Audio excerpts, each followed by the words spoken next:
What's up, everyone? This is Coffee with Soul. And special coffee today, baby. With a special mug, alright? So let's get it. With some Britosaur songs too on top of that.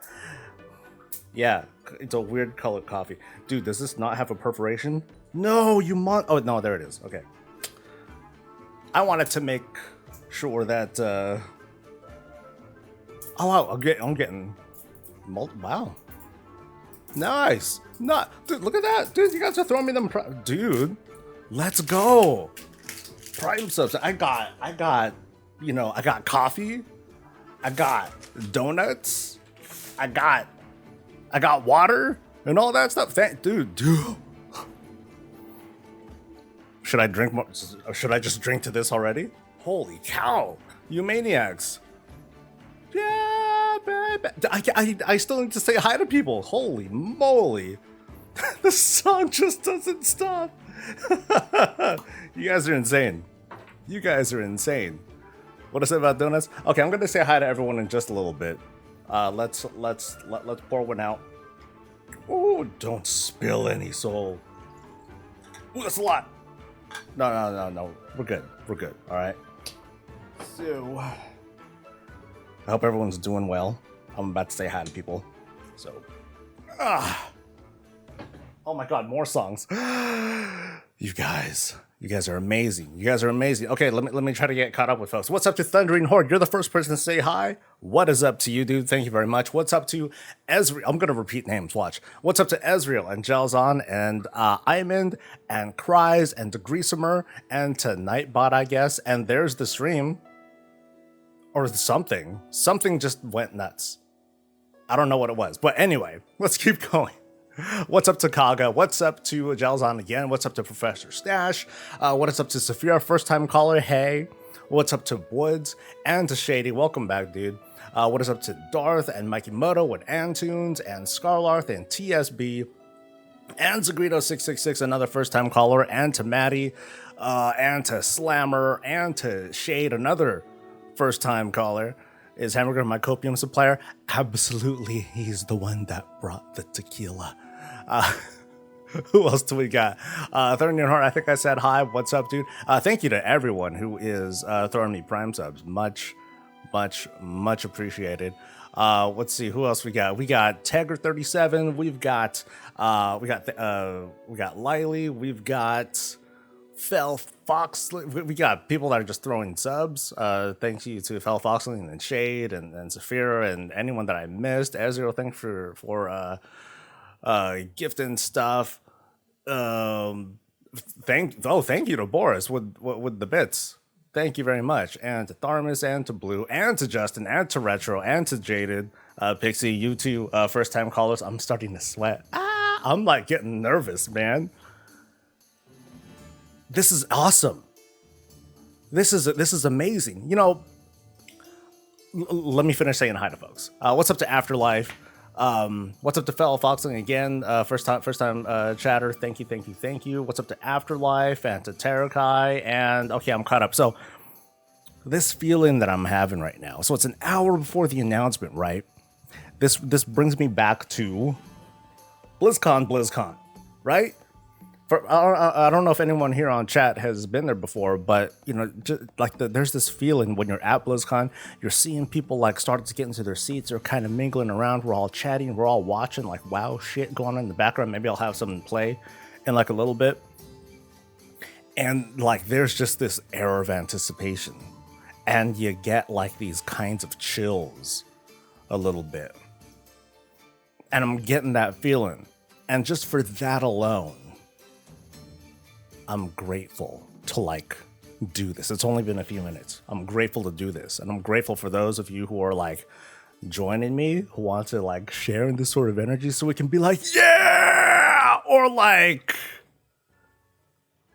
oh no, my hair, oh no. But at the same time, yeah, it's like this weird energy, man. Like for those who like, it's different, right? it's different from watching BlizzConline or watching the virtual ticket and you're on Twitch and YouTube. I mean, you take what you can get, right? But it's just this different feeling when you're surrounded by folks and you get to share in that sort of energy. So it's amazing. Is this gonna go to YouTube? I might upload the whole thing, just the whole raw thing, uncut, complete with drinks and all that. Okay, let's get started, man. Oh, no chase. My chase is coffee. And it's also, remember, it's like 8 in the morning right now. I ain't doing no shot.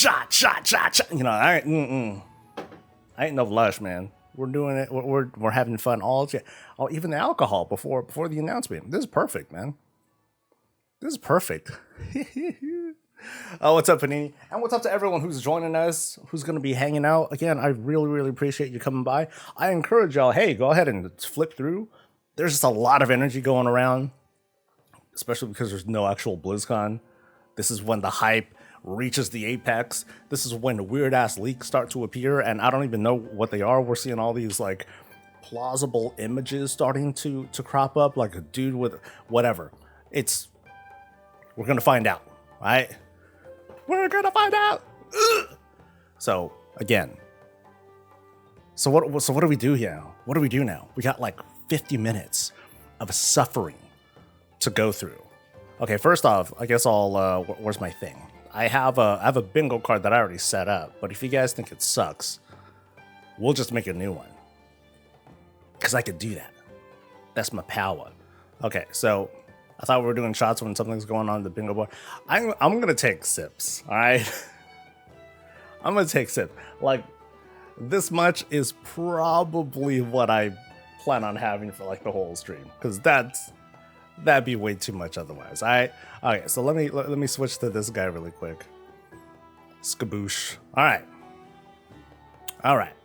So here's what I got so far. And if you, like I said, if you guys think this like really sucks, we'll just make a new one. Whatever. Fuck it. We got permanent level squish. We got something big for solo players. No cross-faction guilds being announced yet.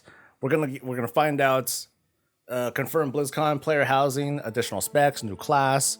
If the alpha's gonna come soon, a big profession overhaul. Yes, that it's Dragonflight. New race, AI dungeons or trust dungeons. The free one is a fun one. Oh, fucked it all up. There we go, fixed. Talent class overhaul, class skins, group system overhaul, a not cosmic story, something like covenants, time walking overhaul, restored capitals, personal master loot chains, a pet feature, world revamp, killing fortified tyrannical, and account wide something. It's not everything, but I ain't gonna make no 50. I'm not gonna make no 50 square sort of thing. Am I gonna live stream the reveal? Absolutely. That's my purpose. That's why I'm here. Okay, so not Tally's thing, not my reward thing. I'm doing Warcraft. Okay, so I'm gonna let that thing sit for a little bit, and in the meantime, let's see. What should I entertain us with in the meantime? Oh, I should play some Warcraft shit. All right. Let's see. If I get a bingo, you have to eat a donut in 1 bit. If I get a bingo, I will take like a swig of this thing. It'll be like the equivalent of like a decent shot. I want the expansion to be good, but if the reveal turns out to be a disaster, I'll probably be more amused than anything else. That's the fun of it, though. You know. I'm hoping for the best, right?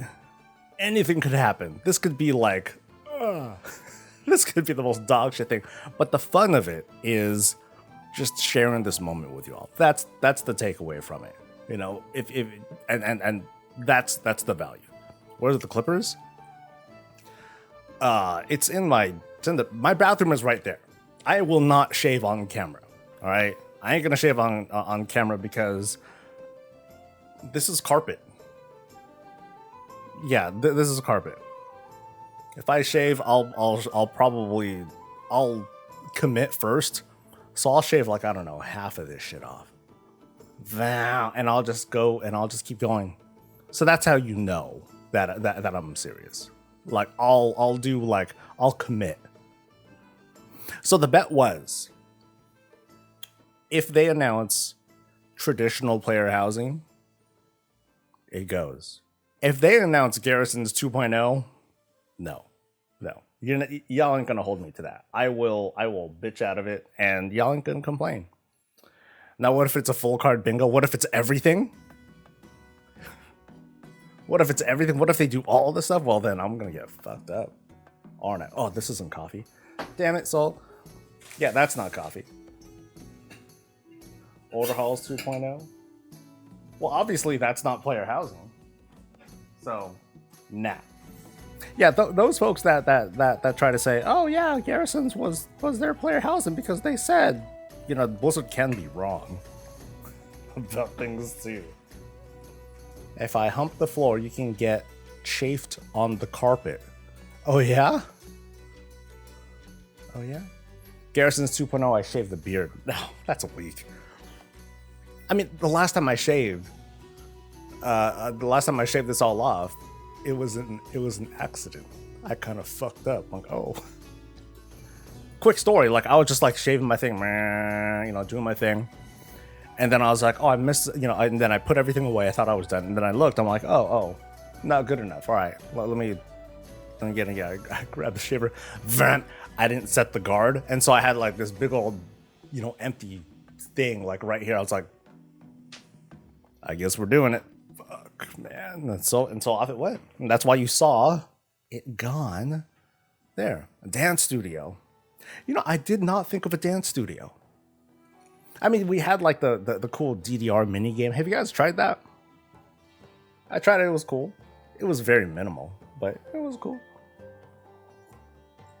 And that's very hot. Oh, man. All the hair will go bye-bye. So y'all really convinced? Y'all are really convinced that player housing is coming up? I am not. I'm not convinced. Maybe it's because I'm motivated by my fear of losing my hair, but I'm not buying into it either. You're still waiting for the flying cow. Yeah, what happened to the, you know, gnomish and goblin planes that you know, what happened to that? You know what we got? We got the Malagos fight. Allah. We had that. We had Old War. Well, no, you weren't flying on that either. Shucks. Full card bingo, every eyebrows shaved too. Well, you know what? My eyebrows are like so minimal anyway. No one would notice. In fact, I would say that there was one time where my eyebrows were like all but gone. No one said anything. Nobody said anything. That was like 2018 or something like that. Sometime during that point. Oh man. Anyway. The plane combat was in Cataclysm during the Goblin starting zone near the end. Goblin starting zone. Oh god, I don't remember that at all. Shucks. You don't think housing is going to be coming at launch, but it'll be possible that we'll hear about it coming in the future. I can believe that. They didn't say anything to not hurt my feelings. Can they really? I'm hoping the pet feature translates into player leveling via the mobile app. You know, I'm really excited about May as well. I'm really excited because it'll be a new Warcraft thing to do, right? Sure, it might be pets. It might be something that we might be like, yeah, all right. But it might be something exciting too, and that's something I'm looking forward to. I mean, what if it's like, so Dragonflight, or whatever this expansion is going to be called, is going to include the player housing. And then in May, it's a complimentary app for player housing. That would be kind of awkward. Because what if people are like, I don't care about player housing? Then it's like, ugh. Where's Watlick Classic on the card? Good question. I think that it feels like that's such a given that it's just a matter of when. And not, when are they going to announce it? Not, that wouldn't surprise me. That feels like it would almost be a freebie. if it wasn't absolutely guaranteed that someone would be like pissed off about something. Because remember, like during BlizzCon 17, I think 2017, 2018, one of those, when they announced Battle for Azeroth, they announced Classic first, and I remember the crowd was like, oh my god. And then after that, Jalen Brack came out to announce that, I think you do, but you don't. And then he revealed the BFA opening cinematic. Hey guys, labor of love. We put a lot of heart into this. Yada yada yada. Let's go. And people were jazzed off of that too. We were people at BlizzCon. We walked away from that opening ceremony just drunk off of hype. Oh my god. How are you doing, Jeff? Oh man, I got semen all over my pants. What about you, Robert? Oh man, it's still coming out. You want to see? Yeah, let's take a look. Oh, that's fun. It was like that, dude. People were just like, ooh, so sweet, baby. So sweet. So, if they do announce Watlet Classic as well, great. Sure, let's do it. I'm cool with that. I'm probably not going to play it, but that's just part of the whole energy that I want people to share and just fucking get into it and just get stupid. But if they announce player housing, I think I'll be an emotional mess. I'll get about, yeah, it'll be insane. You don't want that Watlet Classic to eat into 10-0 presentation time. I think it's okay. It's okay, because I think we've seen the pattern of how classic releases go and the announcement and the hype and all that stuff. It's there. We're presenting it. It's here. Here's what we're going to do. That's cool. I think they should get their time in the sun as well. Yeah, 100%. And I'm saying that, but I'm also saying that it shouldn't cut into time. Just give everyone else their time too, especially because shit's online. None of us are there, except for like Blizzard staff who are finally going back into the office, and that's cool. But it's not like, oh, we only have so much panel time, and then we need to like get to the next thing. That's fine, dude. What's up, Rye? So I'm cool with that, even if I'm not going to be playing it at all. Hey, so what if this thing's going to be 10 minutes long and then that's it? Fine by me. Shorter stream, shorter video. I hope your Windows update doesn't restart your machine. Thanks for the karma there. Because yeah, don't do that. They pull a Super Smash Ultimate with the text, everything is here. I'm tired from these classes starting at 8 a.m. Oh, poor baby. Well, now you're here for work, I guess. I should have some water, dude. Something real quick about me. I'm not a very heavy drinker these days, so this'll tear me up. My drinking attitude is I get more talkative, loose lips, that sort of thing, non-sexual way. Like I'll just start talking about things that I probably shouldn't talk about. What is that phrase? Loose lips.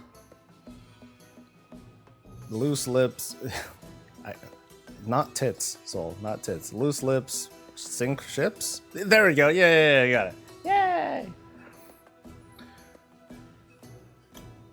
You guys are smart. Thank you. I appreciate that. All right, so we're waiting for this guy to start. We're letting that thing do its. Just let me know when it starts, guys. Yeah, I believe in y'all.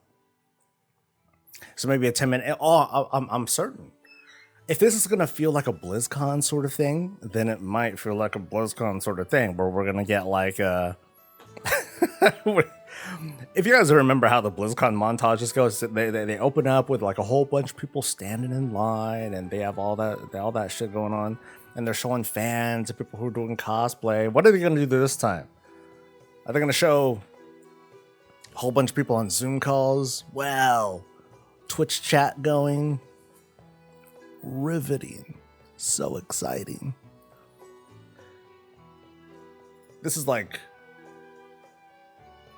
this is such a moment that I've been waiting for. Plot twist, there's no expansion. WoW is ending. Boom! No. Come on, dude. What's up, Chupacabra? First time chatter. Welcome to folks who are just dropping in and lurking or just channel flipping and saying hi. I appreciate you guys just coming by. It's very, very much appreciated. Woods and all y'all, you guys are amazing for gifting subs and all that stuff. I didn't say what's up to Gulf Bum. Gulf Bum. Cute name. And the Super Ninja 140. More first time chatters. Always rock. Thank you, dude. Thank you. I was in the Telex and Never Tell channel, but I want to support you. Thank you, dude. Yay! Well, I mean, like I said, as long as we're all like enjoying this moment, you know, just imagine, you know, being at BlizzCon. Let me try to visualize it for you. Don't close your eyes. I'm not gonna whisper in your ear, nothing like that. But just imagine that you're in a very big indoor, you know, you're in a convention center. It's big, it's indoors, it's heavily AC'd out, and it's dark. There aren't too many lights going on except for like stage lights and minimal lights that are going on. People are bustling all around, walking around all around you. Nothing like you would, you know, if it was like 2021, wouldn't be happening. Something COVID, whatever. But, you know, and you're just like sitting in the chair, you're surrounded by some folks, and like you look to your left, you look to your right, you see some sort of Blizzard fan. They might be cosplayed up in something, or, you know, and they come, you know, people of all ages. You know, BlizzCon tends to be geared towards like usually older folk, because older folk have money, and everyone else don't. But you're also like listening to like this music, and it's just it's like deafening. You're listening to like Warcraft music or some sort of Blizzard ambient background music, and it's just running in the back, and it's just that feeling of like, this is it. It's coming. It's happening. And we're all just chatting amongst ourselves. And imagine it's like, you know, we're all in this area, and imagine Twitch is in this area, but all of us we have like these little clusters of like chairs, and, you know, here's our cluster. Here's Breezy Town and all that. And we're all just like singing songs and talking about Brutosaurs and all that. And having a good time. Relaxing. Maybe drinking a little bit because we're like nervous.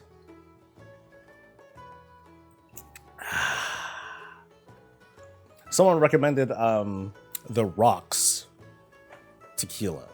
I forgot the name of it, but I went with for those who are, you know, even a little curious, in case anyone asks, this is what I'm having. Come on. There you go. This is what I'm having. Little of that. Oh, thank you, Labot tea. Well, whatever the case. Much appreciation to you. Let's say you're in Slack at work, taking lunch, but you're watching the WoW reveal. Alex, hey, what's up, man? Other show is an amazing stream, has nothing on Soul though, homies. Well, again, you know, you guys are awesome. A lot of you folks have chimed in on Saturday, sending your condolences and all that. Thank you guys. I love y'all for it. would love to toast it up with you, but I'm working still. Water for me. Terramana is Rocks tequila. Yes. I was about to say like ice. Yes, that's right. Terramana is the thing that he made. We saw it at the store. You know, we went to like a bev mode or whatever, and D was like, "Oh, so what do you want to get?" I'm like, "I'm not good at choosing tequila. What about this one that someone suggested? Like, some WoW dev suggested something, and then there was this Terramana one that I saw, and then we saw this, which is what we usually get. So I was like, oh, there you go, done deal. Why even think about it? Ryan Reynolds has aviation gin. I'm not a gin person though. Not a big gin person. I was big on like Hennessy that was my thing for like years, and then I just stopped. Just stopped. First time live watching me. Gotta say the weekly videos are so helpful. Thank you, Ricket Mouse. Thank you very much for dropping by. Thank you, Cloudy. Vodka and OJ is nice. If you shave, leave the gates and get a fedora. Oh. You know, I thought about what to do. Back then, when I shaved everything off of some other bet, I think I said, oh yeah, if they announce such and such patch, I'll just shave all this off. And then I did it slowly. So like I did like a whole Hulk Hogan thing by just shaving this part. Something, brother. And that was fun. I didn't go Hitler on it, but you know, whatever. Yes, Bucket. Sometimes. I love the content. Watch for a long time. First time. Enjoying a lot. Can I feel the hype? I'm feeling it.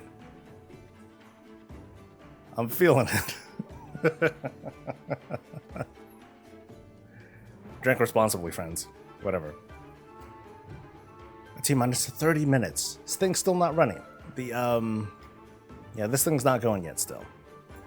Unless I missed it. Okay, fine. Whatever. So a half hour left. And so real quick, just want to double check. Well, has anyone ever been to a BlizzCon?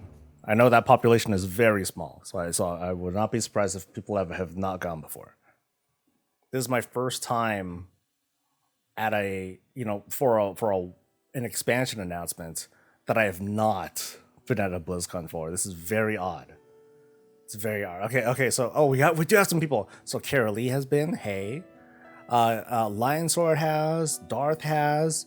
Ghost Panini has. Where's Flan? Flamageddon. Like he should be here. Flan actually bought one of my old Bob shirts, which was amazing. And then a bunch of people have not, which is totally okay. But yeah, folks. But you Fab 5, 4, whatever.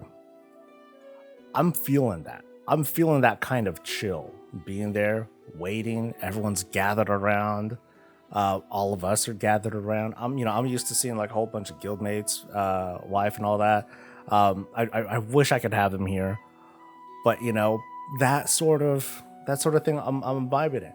And I'm not the kind of person who is, just like what Puddle Jumper said, I'm not used to like giant crowds and all that stuff. That shit makes me nervous. Like legit, there was a time where after BlizzCon, the convention staff was doing such a bad job of line management that there was just this huge bottleneck. And people started to get pretty upset because we're like standing around and not moving, and we're trying to like leave the main stage area. People were starting to get like a little upset, and people were complaining about it. And then things got better afterwards. After a few hours, it was just like a really big, that was just really rough. But I'm sure for like certain people, oh my god, that would be the worst experience. People would probably be having a panic attack, and it wouldn't surprise me one bit. So, but yeah, that's me blaming like whoever it was, convention staff or security staff or whatever who tried to manage that and just didn't do a good job of it. So let's see. And then when people are waiting, that's cool. Just invite them all here. Happy to get to watch this. I'm happy to be here too. We've all been waiting for this. We've all been waiting for this shit. It's gonna happen. Cool. I'm nursing this bitch.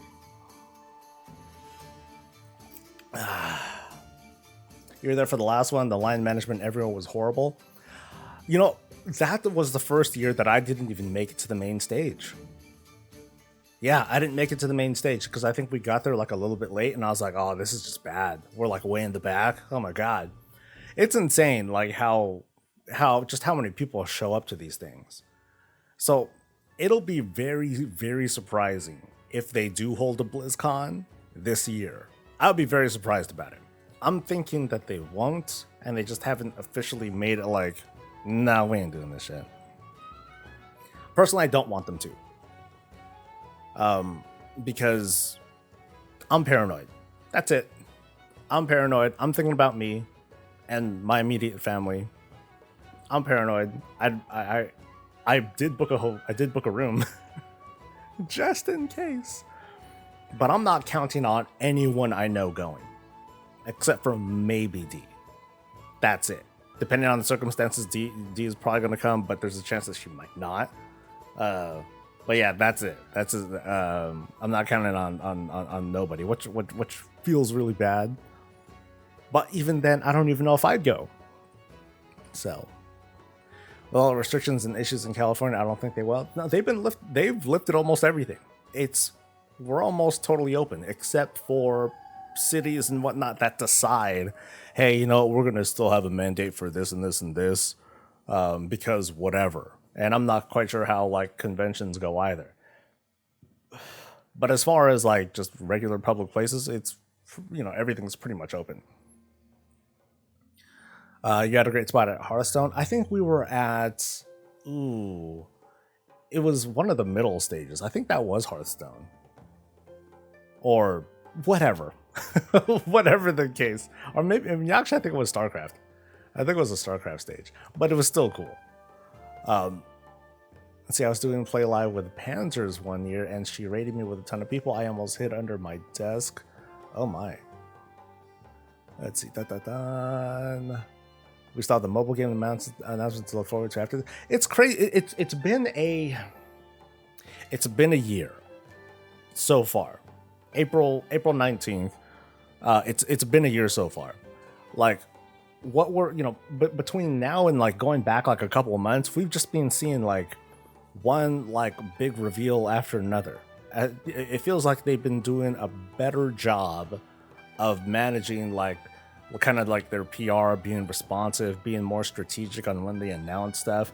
Not that it's perfect at all. Not that other news hasn't been coming in that's been spoiling things for not just the company, but for us fans and people who are presenting news and all that stuff.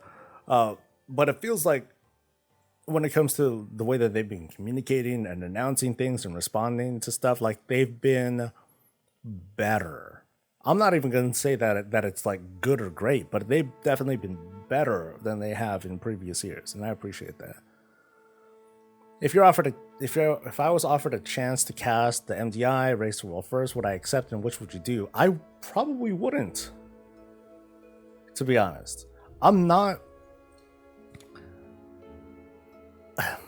very introverted. Like if I'm in a room with people, I am the quietest one in the room most of the time. There's got to be like really specific conditions for me to like take command of the room or become something that brings life to the room. I'm not really comfortable being remotely close to being like the center of attention, and I'm not too fond of commentators anyway. Like when it comes to Race to World First and all that stuff, I'm not really fond of listening to someone else. I'm so focused on just watching the footage or whatever that, well, one, I don't even have the player knowledge really to really like commentate and stuff like this. Stuff like what we're like this here, cool. I'm totally cool with news, reacting to folks, trading barbs and all that stuff with folks on chat. But when it comes to like people, if I'm in the same room with people, I'm gonna have a hard time. Because that's just something that I struggle with. I have trouble with talking with people. I have problems with, not problems, but I have a certain maximum energy that I have when it comes to dealing with people directly. I've gotten used to the camera. I've gotten used to reading the chat and all that. But when it comes to people, I'll clam up. You know, put me in front of someone who's like harmless, not harmless, but put me in front of someone who would be like super friendly, like Hazelnutty. And I'll be so stiffed up. Not like sexual, but you know, I'll be like so rigid, still not sexual, and very quiet. I don't know what to do. I'll just be like super nervous and all that stuff. I've chatted with Talias and Nevitel a number of times. Very pleasant people. And I'm extremely nervous. Not because they're a YouTube celebrity, but because it doesn't matter who it is. I'll feel the same way. I'll meet viewers and be like, hey, dude, it's you. And I'll be like, yeah, it's me. Shake hands, okay. And then I'll feel all I'll still feel all funny anyway. And that's just me. So I know I'm like hella answering this question all funny like, but I don't think that the me of now has that sort of mental strength to do like a casting of some sort. You know what? I'm nervous now. Just talking, you know, it's when you stream and all that, like, and you're not just playing a game, somehow you need to carry on. And a lot of that comes from you folks, the audience, chat, and responding to stuff.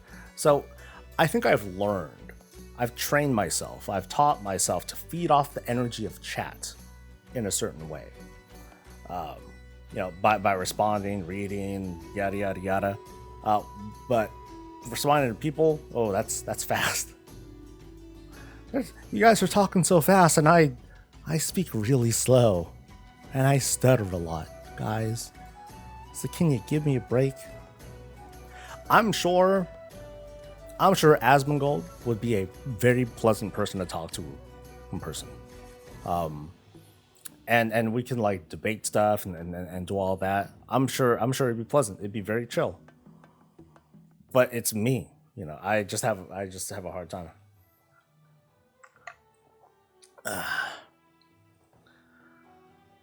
Let's see. I'll be fine talking to Menard. Yeah.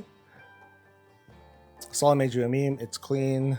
It's relevant, and it's to celebrate my 22nd anniversary. By the way, thank you for subscribing, dude. Almost 2 years. Much appreciated. Neezy, hey.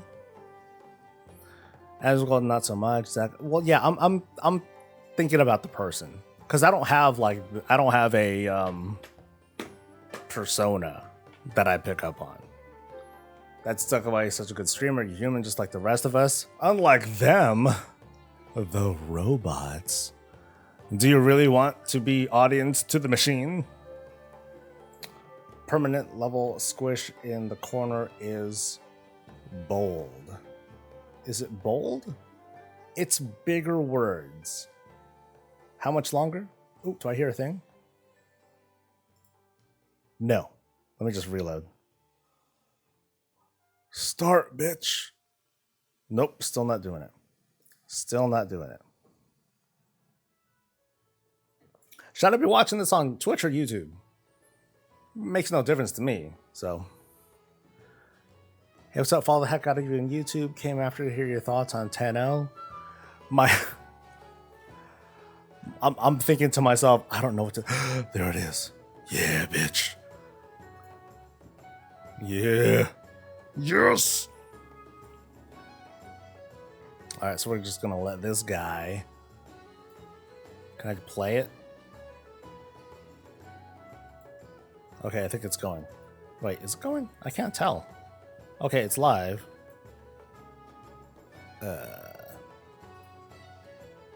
Oh, it's live and then it's not. Or it just changed. Come on, man. There we go. Now we're good.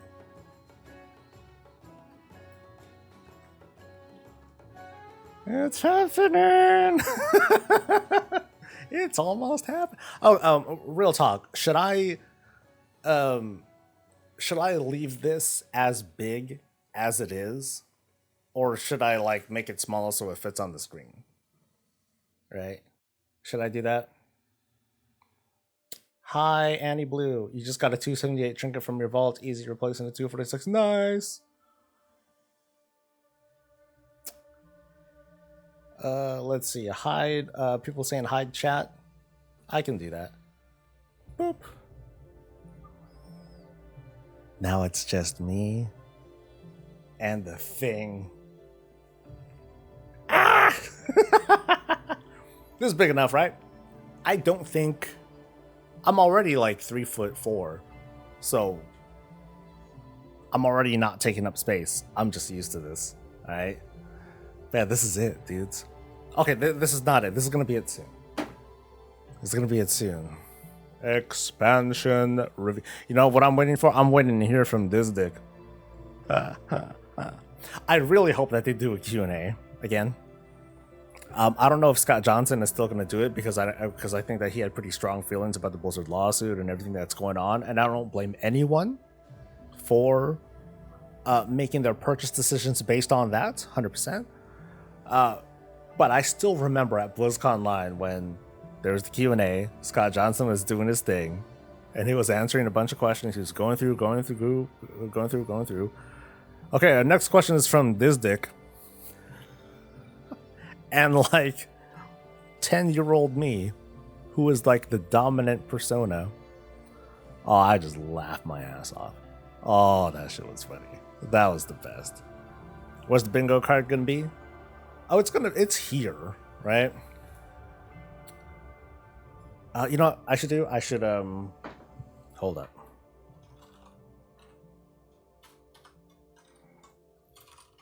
Let me put this thing on. Oh wow, it went backwards. Nice. Boop. That was cool. So many reveal streams. I feel so pulled by the streams to watch them all. Yeah, dude. I mean, I'm gonna be on VOD anyway, so it's not. So if y'all feel like, oh, you know, I want to be watching this thing with someone live, but I want to see what other people are thinking. You know, I'm gonna put this thing on YouTube as well. So no worries there. All right, so the plan is, let me get bigger.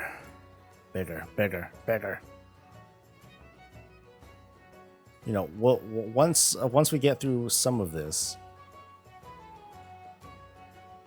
actually, no, I'll put this on the other screen. Yeah, I'll put this on the other screen, and then as we go, then I will mark stuff off. Easy peasy. You know, so as we go, I'll be like, oh, okay. Let me make sure that I can get like a nice big, let's see, no, bigger. Nope, bigger. And bigger still. All right.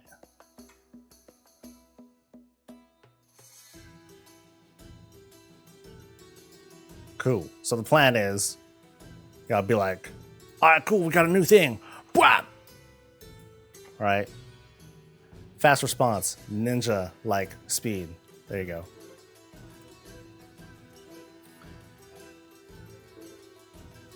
I can make it like super small. Like I could put it here. No, too big. Nasty. Anyway, we'll figure it out. I'm not gonna talk during the reveal. I'm gonna try to not make outbursts. But I want to listen too. And it won't help if I can't hear because I'm yelling too goddamn loud. Don't worry, I'm very self-conscious about that too. So don't, you might get, or just me chugging, or me flipping out. Yeah. Grim Infection. I followed you earlier today on Twitch here and I've been following you on YouTube for about a year. I enjoy the content and perspective on different things. Thank you very much. No outburst of player housing? Oh, there will be an outburst of body fluids. Dustin watches me, Talias Nevertell, and Bellular. I have to say, I think you're the best balance overall, but Talias Nevertell make the funny intros. Can we get more of Bob? But I'm not funny enough. That doesn't look like coffee and salsa. It's different coffee. Okay. Coffee is my chaser. I think I'm safe on player housing. I feel safe too. Until I don't. And then it's all over because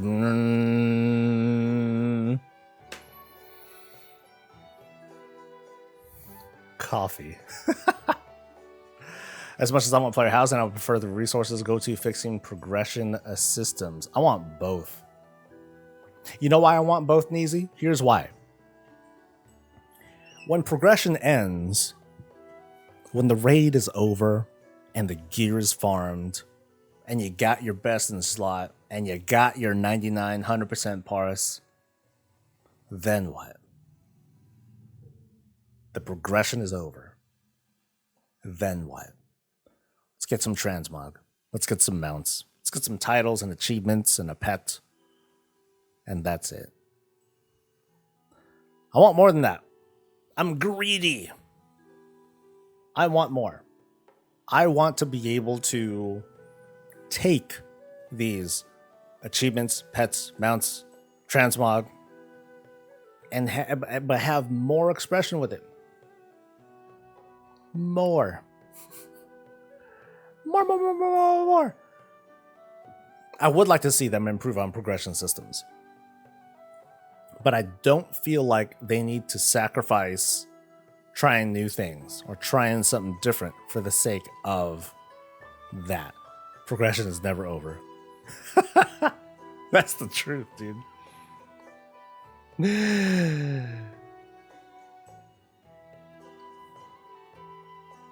Okay, let me reload this just to make sure that we are as live as possible. I do not want your advertisements. Oh my god, what if they do a thing? What if they do like an ad midstream? I would be so tilted. Oh yeah, I would just flip the shit out. All right. So I can take, let's see, turn off Spotify.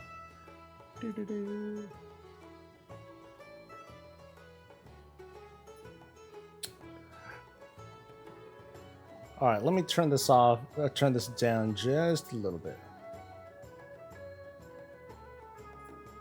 Don't worry. It'll go back up. It'll go back up. What's up, Mac? Did I miss something where you took over my duties and my... No. Did you put down remove transmog restrictions and or transmog gray and white gear? Definitely not the gray and white. But what did I say? I don't think I said something like that. I think I said... I left it vague. I said something huge for solo players.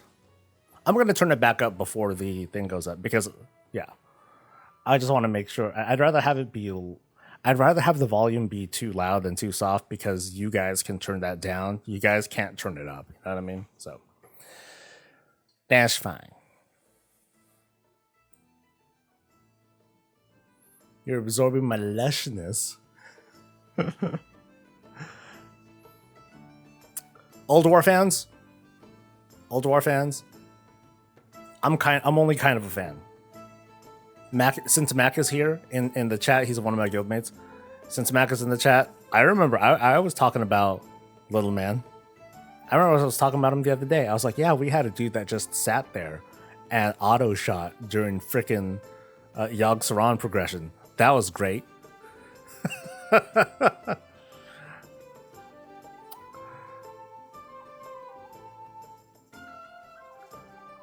Let's see, bold prediction for these images. We're doing a WoW's greatest hits, chasing the infinite Dragonflight.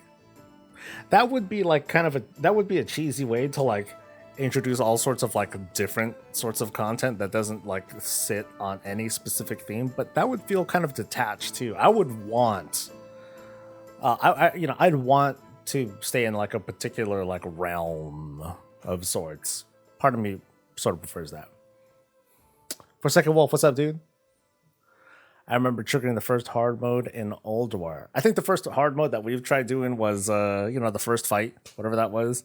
And then there were a couple times where one of my guys, he would hit the big red button for Mimron, aka OG Bob. He'd be like, dude, what does this do? No! Wipe.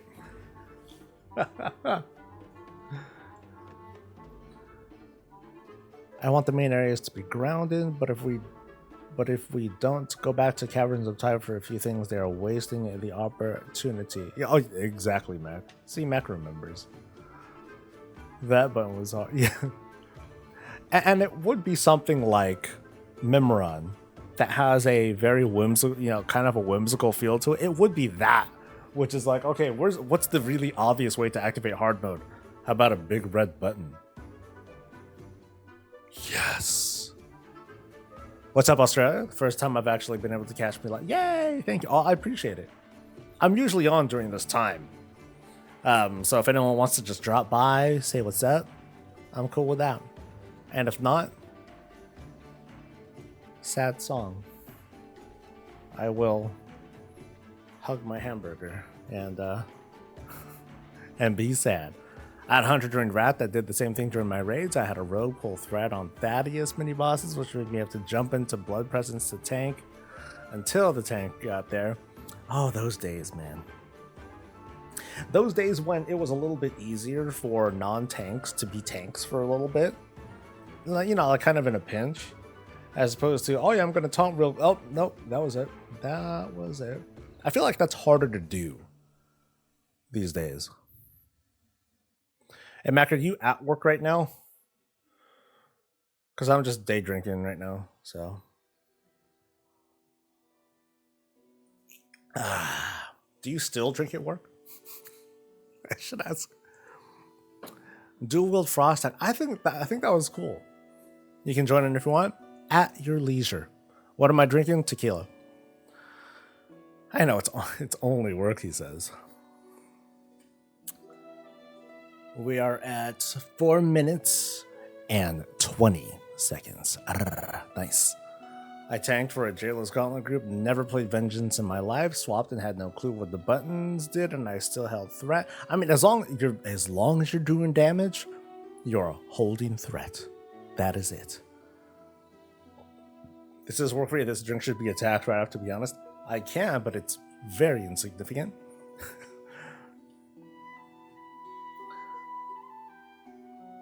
What is this? Yeah, the thing that you struggle with. Blue. You made a rum and coke? Nice. I'm really curious about the dots above the time and the colors. I think it's just marking the minutes. Every time a minute has gone through, they go to a new expansion. So, Legion should be next. Okay, so at 30 seconds. Sure. Whatever.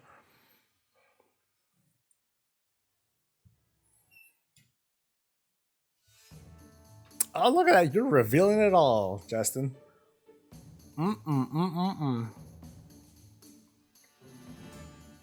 Yeah, I'm sure somewhere there's like all sorts of images that are starting to fly around and things that might be it. You're trying to get that clout.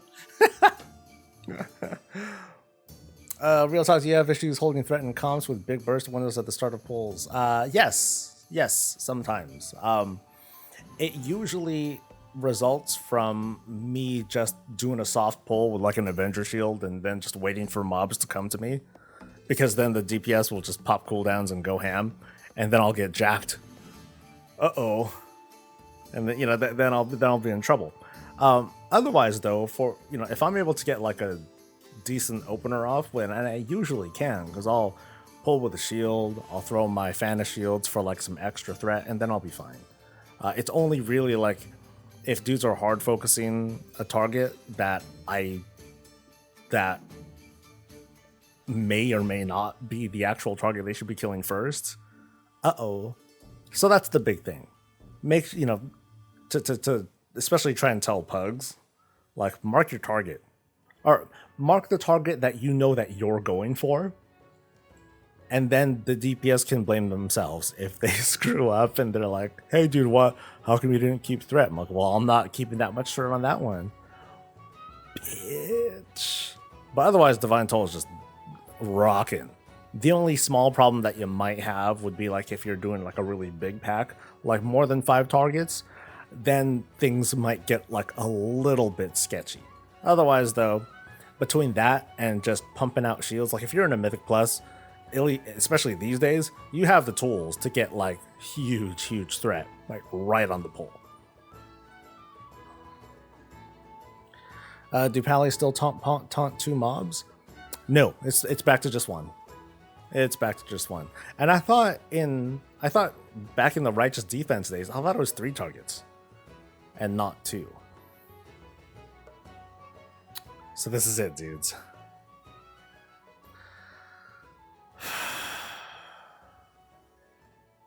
So I am going to try and be quiet. And I'll limit my outbursts because I want to listen too, along with y'all. So thank you, folks. If you decided to stick around here for the reveal, I hope that you guys have a great, whatever. I don't even have words.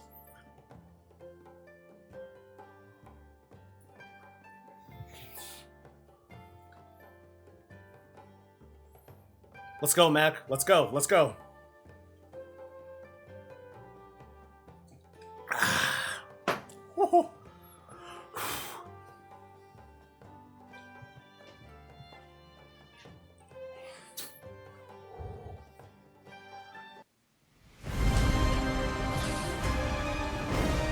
Let's go. Fuck.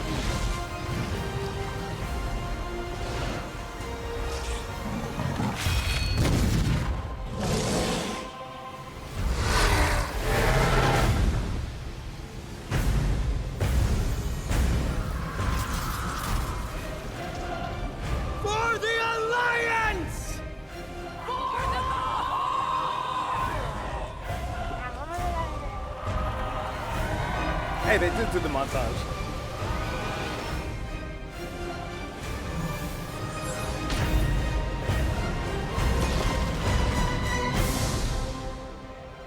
For Azeroth!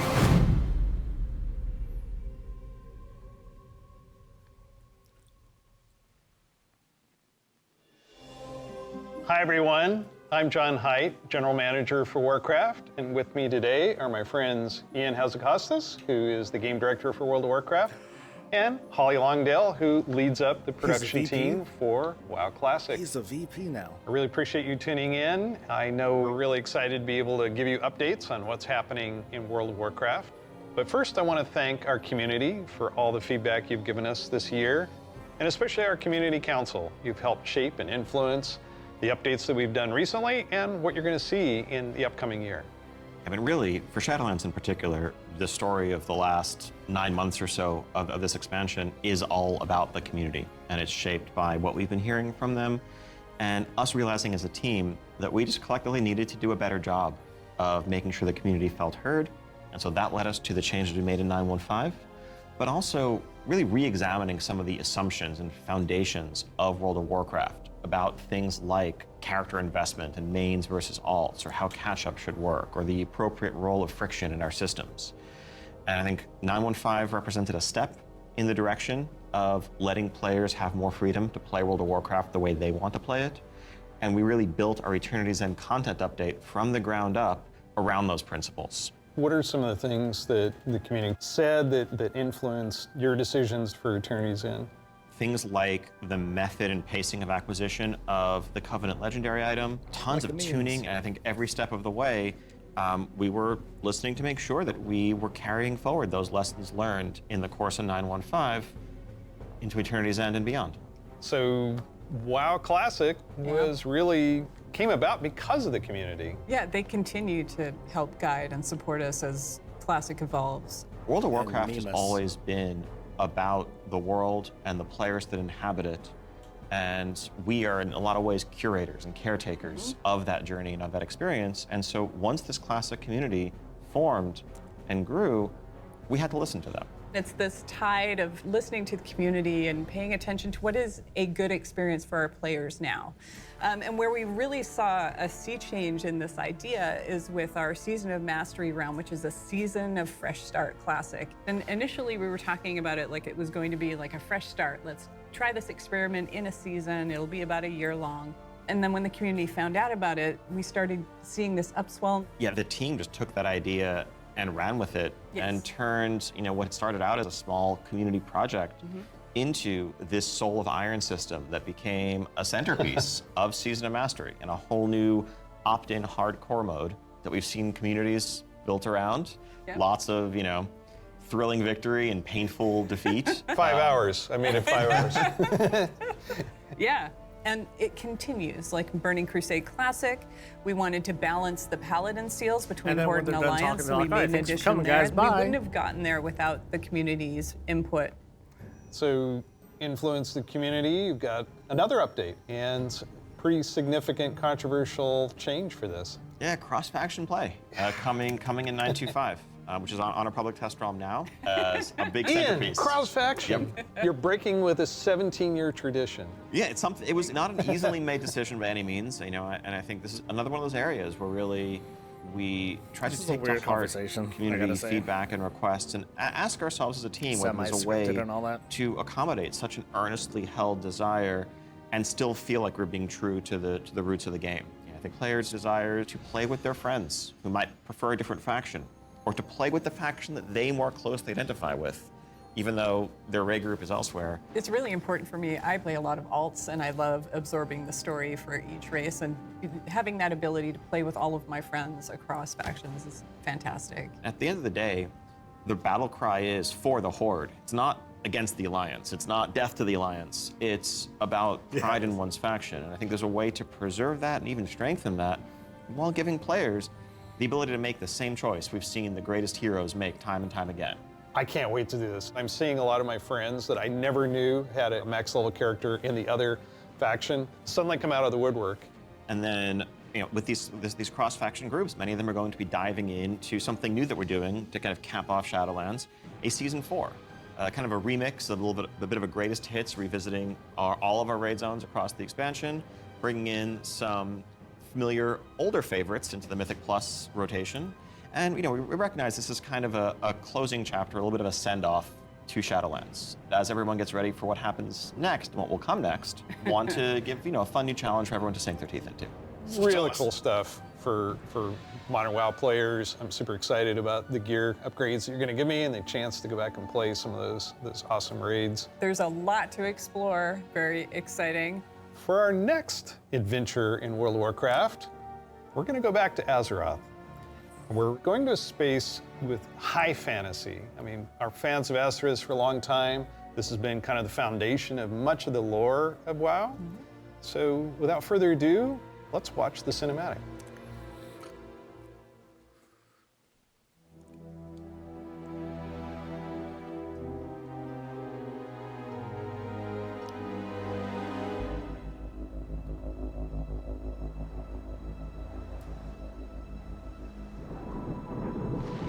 The world has been sundered. It cries out in pain. We must go to its aid. We entrust our ancestral home to you, the Watchers.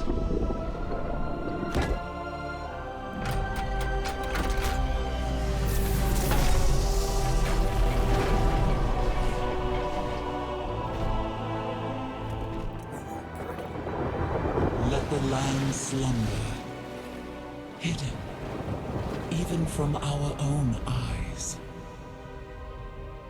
You will feel our return in the waking of the land.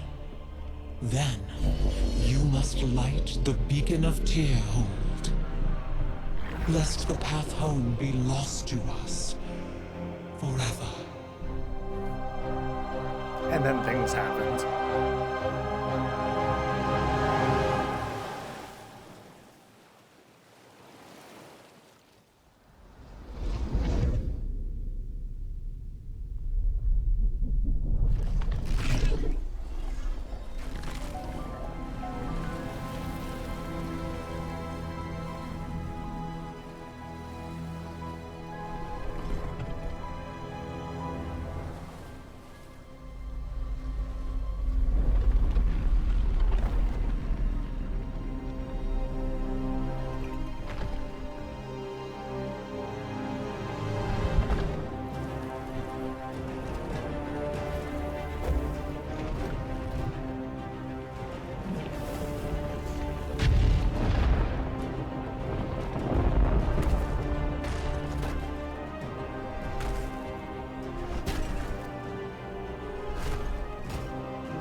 dude.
Uh-oh.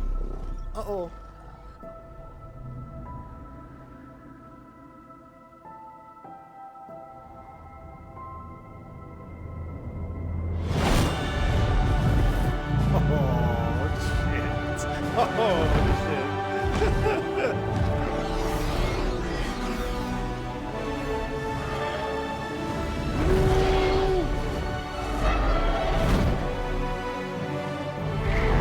How'd they show up so fast?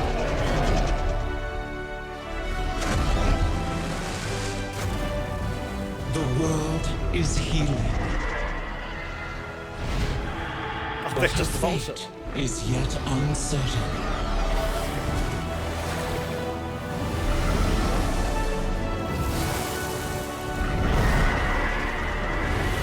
Together, we shall be Azeroth's protectors once again. Here, the new age of dragons shall begin.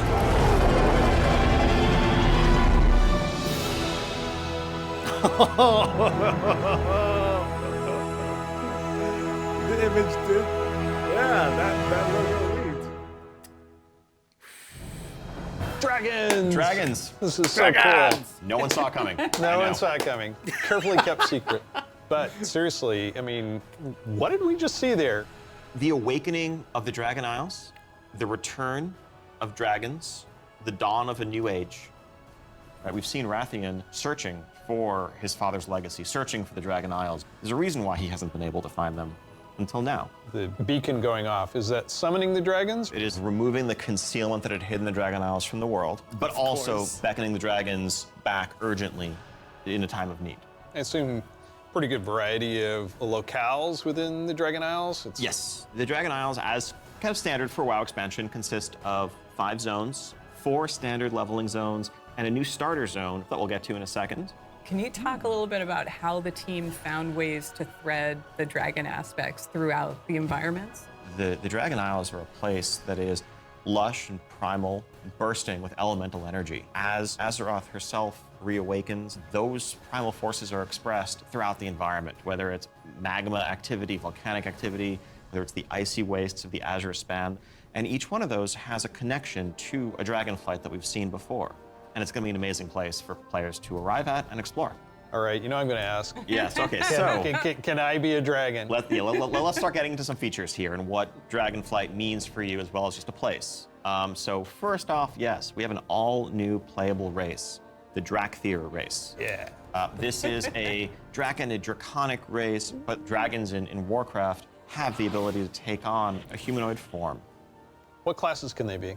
They have unique abilities as literally a dragon. That doesn't quite fit any of our existing classes. And so what we're doing is this is not just a new race, but it's also a new class. You know, adding a new race to World of Warcraft, and not just an allied race, is something that we don't do lightly, but telling this expansion, this story, so focused around dragons, felt like the perfect time for it. So if you are a Drakthir, you will be the Evoker class. Drakthir can only be Evokers, Evokers can only be Drakthir. And the reason why only a So Drakthir Latin could be an is real. Evoker is that an Evoker is really combining the ability to call upon the magic of the different aspects with the unique physical gifts that a Drakthir has, the ability to actually take flight and do an Onyxia-style strafing deep breath over the battlefield, land on the other side, knock everyone back with a wing buffet, and then unleash your magical abilities. Yes, please. The Evoker has 2 specializations. They're a hybrid of either range DPS or healer, and they wear male armor. We figured, with the new hero classes we've added over the years, we have enough melee, we don't need more of those. And also probably don't need any more leather wearers. The raid leaders are going to love you for that. Exactly. This is definitely a hero class. And so that means that, like the Death Knights before them or Demon Hunters, they will be starting level 58. And then they're going to have a new starter zone. So they're going to have a slightly different journey into the Dragon Isles as opposed to the rest of us that are sailing there from other parts of Azeroth. Can you talk a little bit about the customizations? Like what is going to be able to identify my Drakthir character? Basically anything and everything. Skin color, hair color, jewelry, tattoos, other adornments. You can make this character the expression of your identity in Azeroth. New zone, new class, Yep. new race. Well, tell us about some of the system updates or features. So, of course, the new expansion brings with it, new systems, new features. I think in recent expansions, one of the things we've tended to do is really have these deep features that were closely tied to a specific expansion that would then get left behind as we moved on. And we've heard loud and clear from players that, it's kind of a bummer to start off every new expansion by leaving a large part of your character behind, by leaving a large part of your progression behind. So this time around, what we're doing is really pouring all of our energy into permanent revamps, overhauls, and improvements to World of Warcraft's core systems. Things like our progression systems, in this case, our talent system is something that we want to completely revamp. We want to take a look at our UI. We want to take a look at professions. So with the talent revamp and the arrival of Classic, did you learn anything about how our talents work? I think seeing a new generation of players play with those talents and work through those talent trees really underscored some of the things that, frankly, we lost when we shifted to the Mists of Pandaria style talents and beyond. A big piece of that was just the granularity, the feeling of getting a level and spending a point to customize your character to make yourself a bit better in some specific way. But also, that sense of hybridity that you could have. That's something that we've largely lost. And so the new talent system avoids directly pitting player power throughput choices directly against those sort of utility hybrid choices, because we know that there's always a right outcome there. And we also understand that there's a lot of strength in the flexibility of the modern talent system to let players customize their talents for a particular encounter or for dungeons versus PvP, and we don't want to lose any of that. So John, UI? Oh my God. Yes, I got this 30-inch monitor trying to keep track of where I am on the map, all my buffs, and over here, what's going on in chat. It has literally made my eyes go like this. So, And you're not alone in that. We've made a lot of incremental changes and additions over the years, but really this is a revamp, this is an overhaul. And so we're excited to really modernize the look and feel while staying true to the origins of World of Warcraft. Now at the same time, we're not looking to take away the sort of power user customization there. Add-ons are still there if you want them, but we want a much better default out-of-the-box experience for all players, new and old alike. and can I reduce elements, remove elements, if I want to explore the world and see the beauty of Azeroth? When it comes to specific elements, as much as possible, we want to let players choose what to show and what to hide so that they can control it themselves. You mentioned professions. I have a critical question about this. Go on. Can I wear a chef's hat? Yeah, I knew it. Damn it. Our approach to professions in Dragonflight is really all about delivering on fantasy and identity as a crafter. And so if you want to be a serious blacksmith, if you want to be a great leather worker, we want to deliver the ability to invest time and energy into that, become a master crafter, be able to make items that are in demand, interact with the community.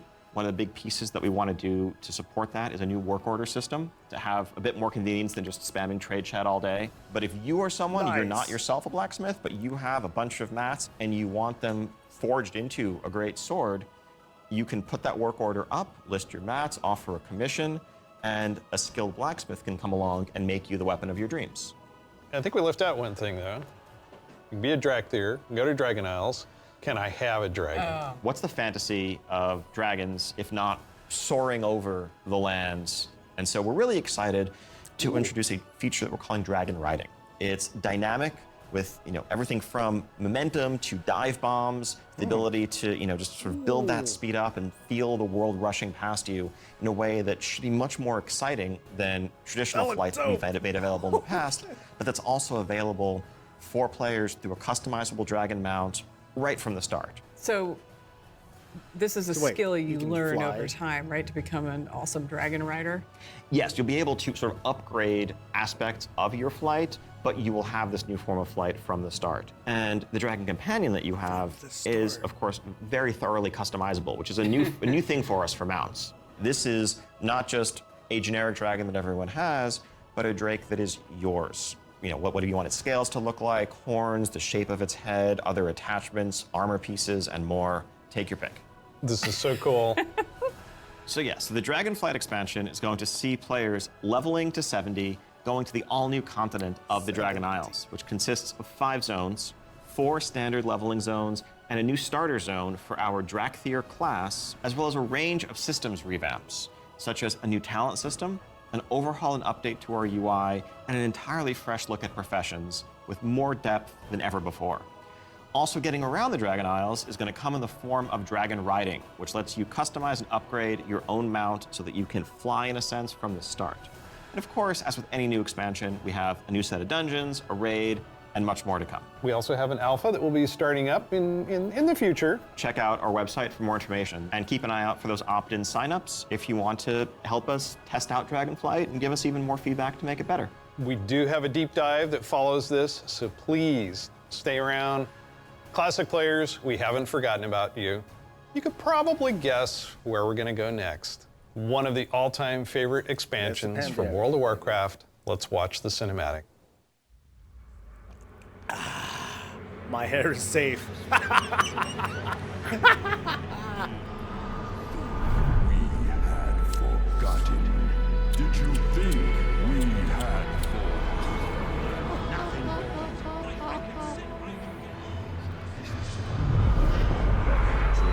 just begun? My king yet. Would you do this?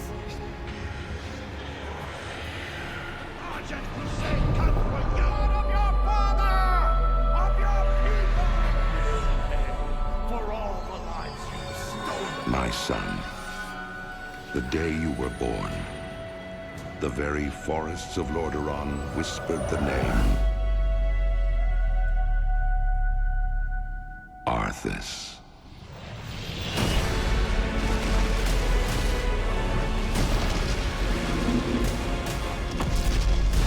When my days have come to an end,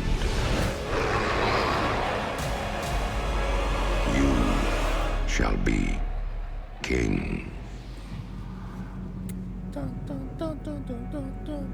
Yeah. Oh, this year. Nice. Very nice. It's just incredible, isn't it? Every time I see the cinematic, I get chills. No pun intended, I get chills. As you saw, Wrath of the Lich King Classic is coming this year. It brings back so many memories. When you see that cinematic, what do you remember from Wrath of the Lich King? Anytime you want to talk about undead frozen dragons, how can you not go back to Sindragosa as the source? That was the first expansion I played with my youngest son. So I can remember on that platform, black goo and chunks of ice I can do falling this over real off quick. and having to repeat that battle with the Lich King. But when we finally downed him, it was such an incredible moment. He jumped up out of his room and I jumped up out of my office. We're like, yeah, did it. Yeah. So it's a very lasting tale for me.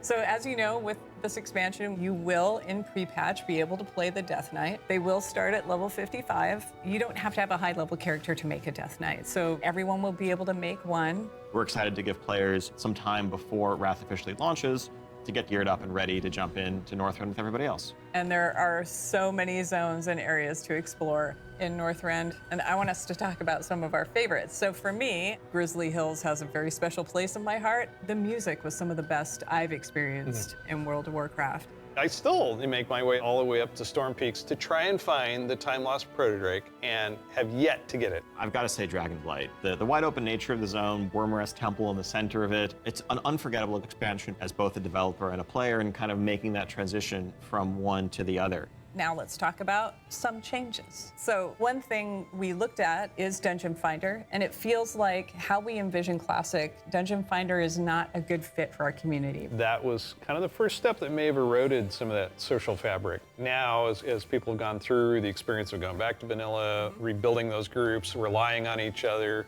not wanting necessarily a random participant just to show up and then leave. Yep. Yeah, that makes total sense. But today, you can do that in Shadowlands. You'll be able to do that in Whoa, whoa, whoa. Hey. Whoa. How dare you? How you Twitch thing. Oh, it's okay. It was just classic stuff. Not a big deal.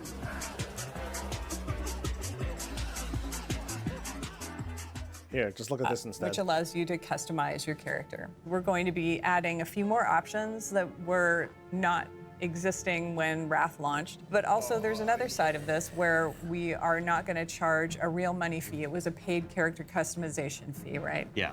It seems the right thing to do that just be available in game for gold, and we add more options to it, right? It's sort of like spell batching in a sense. There's a lot of technical advancements, and it's not about the philosophy of what makes Classic classic and what brings people together. It's just what's the better experience, and let's not artificially restrict something that we can provide a better version of just for the sake of nostalgia. And we're happy to say this is one of those cases. So, Wrath, the level cap's being increased to level 80, so we'll be introducing a level 70 boost so that players who want to get in with their friends or just explore Northrend right away will be able to do that. You can't apply it to a Death Knight, but you will be able to use it otherwise. And of course, we have Inscription, a whole new profession, so we're really excited about that. Yeah, and as we continue this road to Wrath, we're going to be looking to getting a lot more feedback on beta, and we'll make changes as we need to. Such an exciting time to be playing World of Warcraft. We have the return of the Wrath of the Lich King for Classic fans, and taking us somewhere new with Dragonflight. We're so excited to be able to bring these adventures to you. Don't forget, there's a deep dive on Dragonflight where you're going to get a lot more information. Thank you so much for spending this time with us, and we'll see you in Azeroth. And we'll see you in Okay. Northrend. Yep. And in the Dragon Isles. Okay. War mode. PvP talents. Hi there. Welcome to the Dragonflight Deep Dive. I'm Steve God. Denuser. And I'm Taryn Okay. Gregory. Starting it off here, we're going to They're talk not about even the waiting. setting and the story of Let's fucking Dragonflight. go. We've got this great expansion, exciting pre-render trailer that everyone just watched. So let's talk about the setting for Dragonflight, the Dragon Isles. Dragon Isles have been known for a long time in Warcraft history as a mysterious place where the dragons came from long ago, but we never knew much more than that. We're going to this place that is kind of the broodlands of all the Dragonflights, the place where they nested, where they built their civilization. The Dragon Isles was the center of the dragon's kingdom when the world was young and the mortal races were just starting to form kingdoms of their own. But when the Legion invaded for that War of the Ancients, that sundering that resulted from the explosion of the Well of Eternity, broke the world. Literal sundering of the continents of Azeroth. And because of the breaking of the world, that magic kind of drained away and the land went dormant. So they had to leave the Dragon Isles behind. And as we saw in the pre-render, they left behind some Titan Watchers to look over the land. And when someday they hoped that elemental energy would resurge once again and draw the dragons home, reestablish their kingdom. And that's when the message goes out to the flights and they feel it in their bones. Now it's the time for the sky to light up with the colors of the aspects once again, and for Alex Straza and the others to come home. But It's the land once has in a changed a deep lot dive in all these thousands of years they've been from away, the and lead some from very the story old threats designs. have awakened as well. We're looking into the culture of dragons as they exist in Warcraft. Dragons, as we know them today, were very different in the early past, the early history of Azeroth. They were much more primitive, much more savage, what we now know as proto-dragons. And then some of the dragons were empowered to become the aspects. The green flight, red flight, blue flight, bronze flight, black flight, each with unique powers, each with the ability to protect the world in different ways. These pillars of draconic power appointed to defend Azeroth from threats dragons, within and without. Dragons used that power both for good, in the case of most of the aspects, but also for nefarious reasons in the case of the Black Dragonflight led by Neltharion, who would become Deathwing. And what we will find in Dragonflight is that some of these ancient divisions run deep. And so it begs the question, where do we go from here? If this is an opportunity to reclaim their legacy, to be the protectors, as the cinematic mentioned, that they once were. To do that, they're going to need the help of our heroes, our players, to come to the Dragon Isles with them and face some of these reawakening challenges, because it's not just that this land is peacefully waiting for the dragons to return and reclaim it. There's those old enemies that have awakened as well. Yeah. One of those being a race of kind of elemental half-giants, the Jarradin. The Dragon Isles isn't just populated by dragons or just by the Jarradin. There's also many other occupants here in the Dragon Isles that have been here either just recently or for a while, including a fan favorite coming back, the Tuskar. That's going to be awesome. We've got other cultures there as well in the Dragon Isles. We're going to find out about a civilization of centaurs that predates the ones that arose on Kalimdor much later. And some of our favorite characters that we've seen over the last few expansions, such as Rathian. And whether he's ready to step up into a leadership role, or if there are other alternatives out there that would be better suited to the job of being the aspect of the Black Dragonflight. Like Thrall. I think one thing the players are going to be really excited about this expansion is the new playable race, the Drakthir. That's right. And this is something that Neltharion, before he was Deathwing, before he went full crazy world dragon, that he put into motion. Neltharion saw those primalists that were kind of breaking away from the aspects and what they wanted. And so in those first experiments, he took the essence of dragons, their strength, their nobility, their wisdom, and he combined it with that scrappiness, that adaptability that the mortal races had. And he wanted to use that to create the ideal soldier in his mind, the Drakthir. Exploration is really one of the key themes of this expansion. We're going to be going to this ancient place that the dragons left behind long ago. So we've made these huge zones with all kinds of places to delve into and find little treasures and little secrets tucked away. It's going to be a lot of fun for players to be exploring these landscapes. And there's so much architectural history and how clearly aspirational was the kingdom of the dragons and how it lost so much. And the themes of trying to return to that, to try to find your legacy, to try to figure out who you were before everything went awry. But there's questions, thematic questions of what does it mean to be true to your legacy? Are we going to repeat the mistakes of the past? The dragons have had to learn those lessons just like the mortal kingdoms have had to. And I think that's one of the reasons why the dragons see this now as the time that they have to return and they have to step up once again as protectors of Azeroth. We're helping the dragons because the dragons have helped us in the past too. So by using the Explorers League and the Reliquary together, that allows us to delve into some of that history. And when I look upon the Dragon Isles in all of its visual splendor, I get so excited for the prospect of a truly Azerothian adventure alongside Calicos, along with Rathian, Ebonhorn, with Ysera's daughter Marithra, as each one of them is trying to find their own flight. I am taken by the exploration and the potential for adventure and just new horizons within this world. There's going to be old stories from that time past, that history that only the dragons knew for the longest time. We're going to be able to explore that. It really feels like just a breath of fresh air. So now we're going to turn things over to some of our colleagues who will take you on that deep dive into the locations and the features of Dragonflight. Hello, I'm Stephanie. I'm Josh. I'm Jackie. And I'm Gary. And we're part of the teams that are building the first two zones that you'll encounter in the Dragon Isles, the Waking Shore and the Onaran Plains. The very first zone in Dragonflight you're going to come to is the Waking Shores. It's wild, untamed land.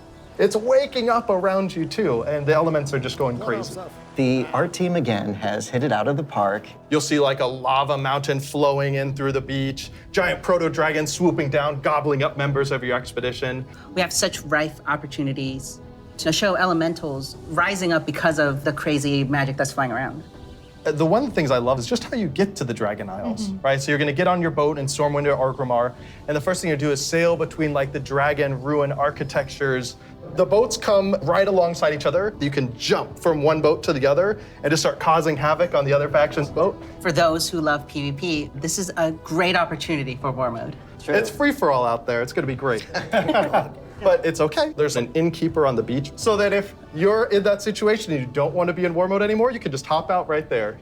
The Reliquary and the Explorers League are working together. The Horde and Alliance are sending an expedition together. It's not the military, it's not the soldiers. This is the scientists, the settlers, exploring this new land. So it's a lot more optimistic tone. One of my favorite things about the Waking Shores is the Red Dragonflight, led by Queen Alexstrasza, the Lifebinder. They have the mandate of nurturing and protecting all life, which means Horde and Alliance, Gorloks, trolls, everybody. So they take that duty seriously. When the Horde and the Alliance come to the Waking Shores, they want to be there to help guide the people through the new land and welcome them. But they're not the only one in the Waking Shores. We have the ancestral home of the Black Dragonflight there too, which has fallen on tough times since Deathwing's descent. And so Rathian's coming over to the Isles with us, and he's gonna try and come to terms with the state of the Dragonflight, which is a few loyal Draconids and Dragon Spawn trying to hold their ground. What can the future of the Dragonflight be if it's just Rathian? Because it's not just the dragons that are coming back to the Dragon Isles, but also their longtime rival, the Jarden. I love the Jardins so much. They're half giants that wield the power of magma. And when the Waking Shores and the Dragon Isles went to slumber, they also slumbered. They're back now, and they are ready to raise chaos. Yeah, they're massive. They're riding giant lava mammoths, parading around, just stomping on your face. And they were the enemies of the Dragonflight for so long. They fought against the Red Dragonflight, hunted dragons down, and they're really taking this opportunity to rise up. As the Red Dragonflight have the mandate of nurturing life, they don't want to just stomp out the Jarden completely, but they want to make sure that they don't have the power to affect those around them negatively, to make sure they don't go on a rampage and destroy the ecosystem that has been created here. And so those are awesome things in the Waking Shore, but Steph, there really is only one right answer for the best thing in Waking Shores, right? What? This is true. Ducks. We finally have those webbed feet hooligans in our game. We cracked the technology. They We've can got them figure in. it out. They Yep. can fly. You should be proud. Thank you. It's going to be awesome. The Onaran Plains come right after the Waking Shores. It's so breathtaking at first glance. The Onaran Plains are big, wide open plains. And the player is going to be constricted a little bit, and then you see this big contrast of a zone. We don't always get that opportunity, that cinematic moment where the player can have a framed view when they see this area. Come out and you got that postcard shot love of the that. plains. And then you see this giant fire proto-dragon breathing fire and a herd of centaur like harpoon down the proto-dragon and crash into the ground. And the first thing you get to do is go help them kill the proto-dragon. Like, how cool is that? Who is Onara? Onara is the wild god of the wind. And she's appeared before as like this big spirit eagle. She's the one who guided the centaur to the Dragon Isles many, many years ago. She blessed them, took their caravan across, and then showed them the plains. How fun at the beginning of this expansion was exploring the culture of the centaur. The centaur are these mighty, awesome hunters that back when they first came to the Dragon Isles, they fought the green dragons all day long. Eventually they realized that we're strong, you're strong, maybe we should stop decimating each other's people. We'll make peace, we'll make an agreement. You guys hang out in the groves and the centaur will hang out in the plains. But now the dragons have been gone for 10,000 years. And the centaur have come so far since then. And they've been here, and they've been existing and developing their culture. They all came over as one clan led by the mighty Maruk and Tira, and they founded a new life here. So if you want to get across, you have to follow their rules and their traditions. You have to earn their trust. You are the first outsiders to come in generations upon generations. The centaur might rule the open plains, but the green dragons make their home in the groves. And those groves are absolutely gorgeous. And how great a job it is that we have where I can take all of this beautiful artwork and build these beautiful fantasy groves, high fantasy. We want to do lots of things with an open plain, and we want to be creative with that. But we're restraining ourselves by letting the zone sing, letting the horizon tell the story. We certainly couldn't have done that in the vanilla WoW. No, definitely not. The zones are so Yeah, what big it and is. you can see so far, especially in Onaran Plains. So we talked to the engineers and we actually increased that distance. It spurs you on to want to adventure and look through the zone and explore everything. The interesting thing for me is we have all these conflicts with the Dragonflights. There's missing dragons, there's battles, there's so much crazy stuff happening, but that's not really all we're doing. There's so much extra fun activities for people to do.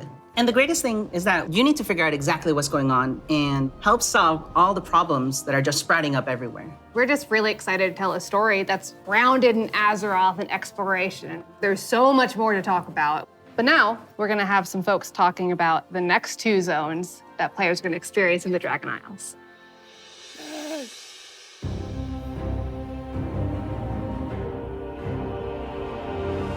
Hello, everyone. My name is Kate. I'm Christy. I'm Kate. I'm Sean. We're going to talk today about Valdrassus and the Azure Span. So Azure Span is going to be the 3rd zone that players adventure through, and it's one of our biggest zones that we've done in the Dragonflight, maybe even to date. We knew it was going to be like the largest visual elevation change, and it really started with this great concept art. When we first were taking a look at the design, we kept coming back to one of our favorite Wrath zones, which was Grizzly Hills. And we really wanted to take that, but wowify it more.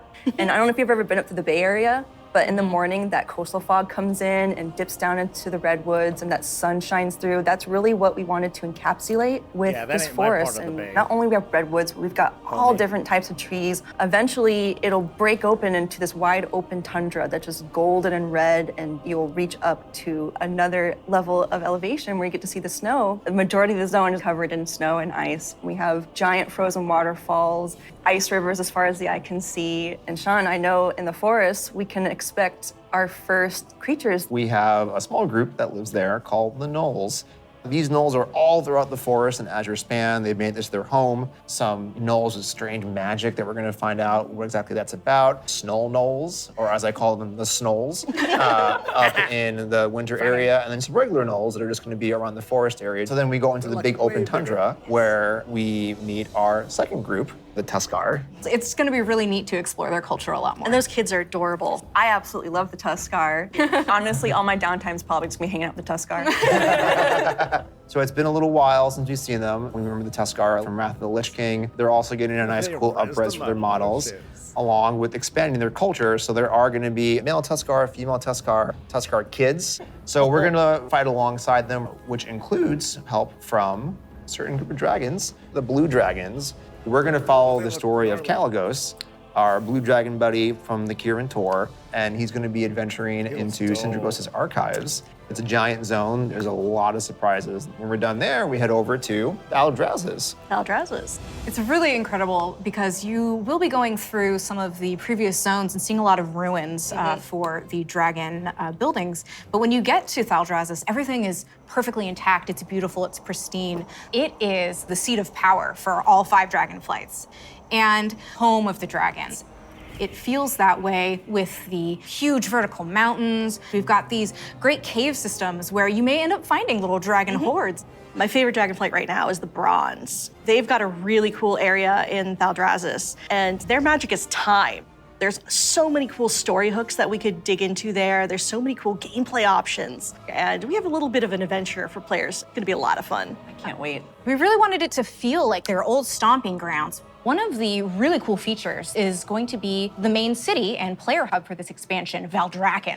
It is a culmination of all of the dragon's efforts to put together what a city would look like. So we ended up having a bunch of really fun small vignettes where you see that the blue Dragonflight is hosting a public library, and the red and green Dragonflights both have their own separate gardens. We'll also have some convenience services for players, including an auction house in the city, which will be really nice if you're looking for more exotic wares.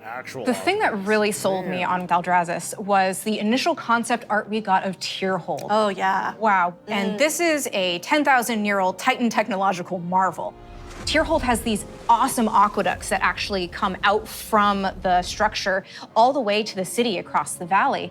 And in the cinematic, there's just this amazing shot where you see Alexstrasza swoop under one of them, and there's splashes of water cresting across her wings.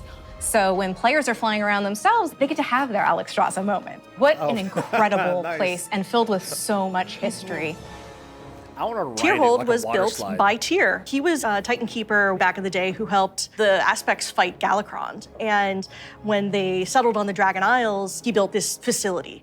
And even though Tyr's gone, the dragons have held him in reverence. But that was 10,000 years ago, and they've let the Titans maintain the place. An incredible amount of history has happened since then. Lights have been nearly wiped out. There have been invasions, betrayals.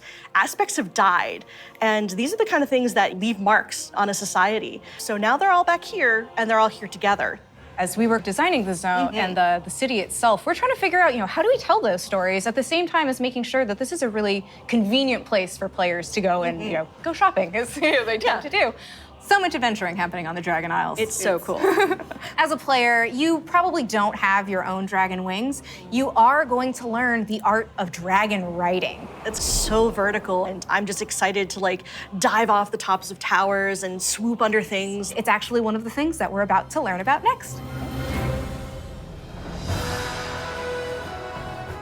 Hi, I'm Jake. I'm Andy. I'm Kali. And I'm Graham. And I'm really excited to talk to you guys today about the Dracthyr Evoker, our new race and class coming in Dragonflight. We're here to talk about not only the Evoker, but also dragon riding, which is our exciting expression into the exploration of the Dragon Isles. We knew with a dragon-themed expansion, we wanted to let you play a dragon. Not a big dragon, Alexstrasza size. That'd be tough to fit into raids. I'm sorry, Jake. Okay.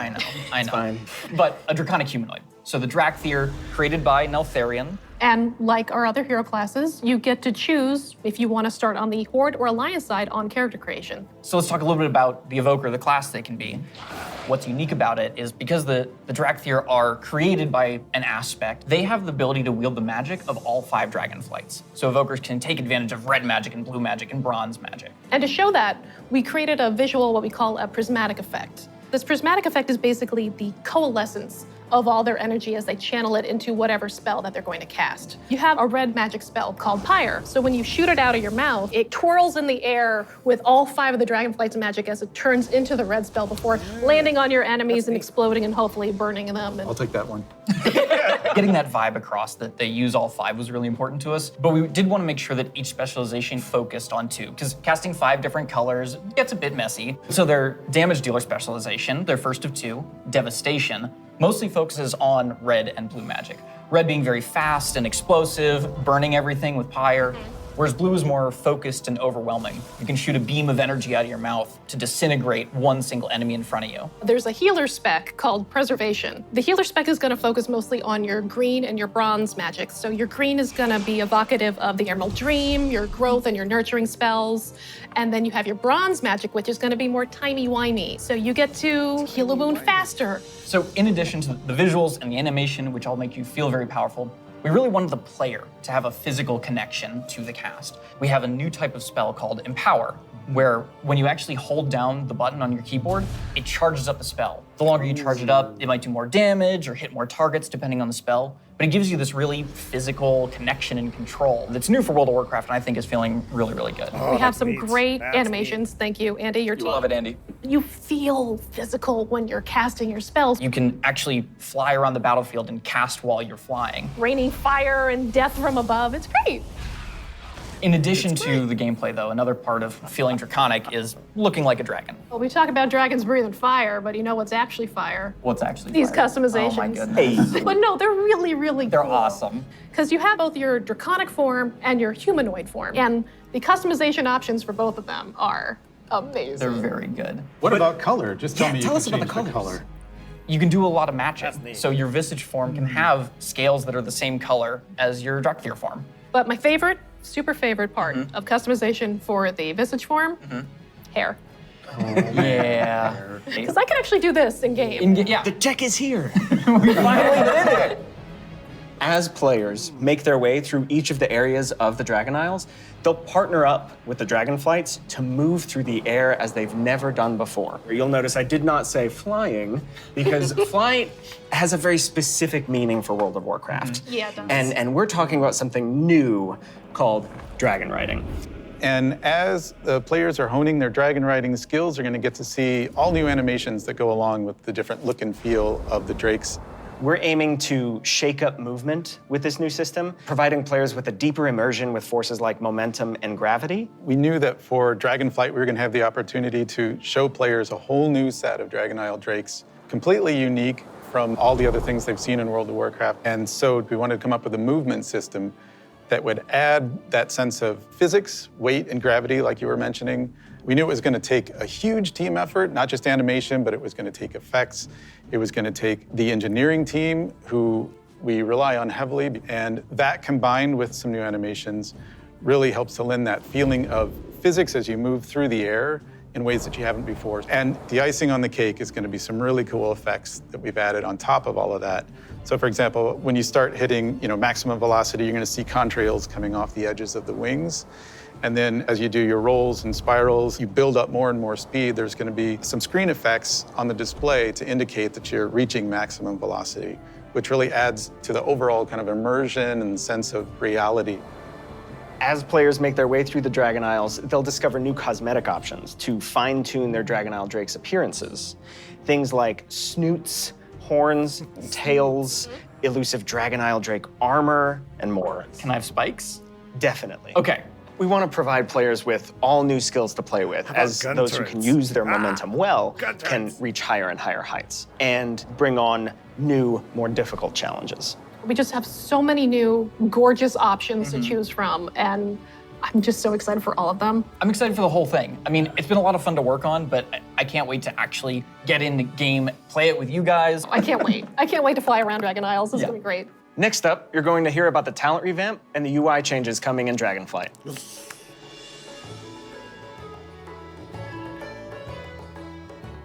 Hello, my name is Brian. I'm Crash. I'm Jay. And I'm Laura. We are very excited to share we are finally revamping the WoW HUD UI. And it is also time for a major revamp to talents and specializations. I have a big question for the group. How long do you think it took for us to finally revamp the WoW HUD?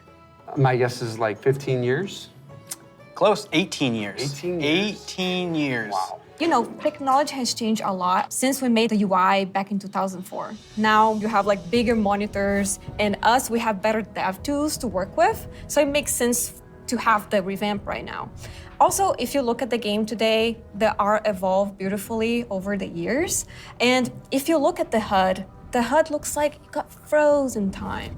So when we approached this, we wanted to create a layout experience that players could customize, move things around, adjust it to fit their needs. Add-ons today, they do a lot for player customization. The downside is that not everybody uses them. It's about time that everybody has the opportunity to use them, that they become a part of the base UI. Yeah, and we are working very closely with our user research team to make sure we are hitting the goals that our player needs. It allowed us to add new functionality, to improve accessibility in a lot of areas, and on top of that, we are going to be improving the art. Yeah, so the art update, it's a big part of this project. The UI that we have today has a lot of charm and personality, and players have been using that for 18 years. So with that in mind, we want to respect the players who really like the current UI, but do a modern take to it, removing the clutter and giving more visibility for your gameplay. So the new minimap, it looks bigger, and the health bar is also much bigger. If you look at the action bars and the bottom menus, they have less head frames, and you can really open up your gameplay, so you don't have a lot of your UI in front of you. And of course, we want to find iconic pieces from the current HUD, but we want to bring it back in a nice way. So we for sure updating the Griffins. They look so nice now. And the Horde, don't worry, we got you. We're gonna have your version as well. So let's talk about the edit mode. We are putting a mode in that will let players move various HUD elements around on the screen. So I'm able to move the mini-map, say, from the right corner all the way over to the left corner. If I want to bring my action bars from the bottom and kind of put them more in the center by my character, those are all things that I'll be able to do? Absolutely. And each of those different components will have various sets of options that you'll be able to work with. They'll be able to save it, edit it, copy it, name it. Also, it'll remember which spec you're in. So if you're someone who jumps around a lot, as you switch, it will switch to whatever HUD layout you have for that spec. This is an ongoing project. We're gonna keep working on it. So we really wanna hear back from you. A project that we're all excited about that we've been collaborating a lot on is something that's pretty UI intensive, and that's the talent system. It hadn't changed in a long time, like you said before, and we really started with how can we have players have more choice over what their character has? As you level up, we give you a new spell or a new ability, something that kind of makes you stronger, but it's determined by the designers. We decide the order. Yeah, we started looking for a system that would give players a much wider set of options. And after looking at all those things, what we really returned back to was the idea of trees. But it's actually 2 trees. We have a class tree that offer different class utility, and then we have a spec tree that is focused on performing your role, whether that's damage, tank, or healing. Can I just jump in and say that I personally am super excited about having trees come back. There's a big nostalgia hit for me. As we said, we have these 2 trees because we feel like picking a specialization is a really important part of your World of Warcraft character now. And so we want to make sure that when you choose that, it kind of affects the tree in some way. Yeah, as soon as you open your talent tree, you'll see something new.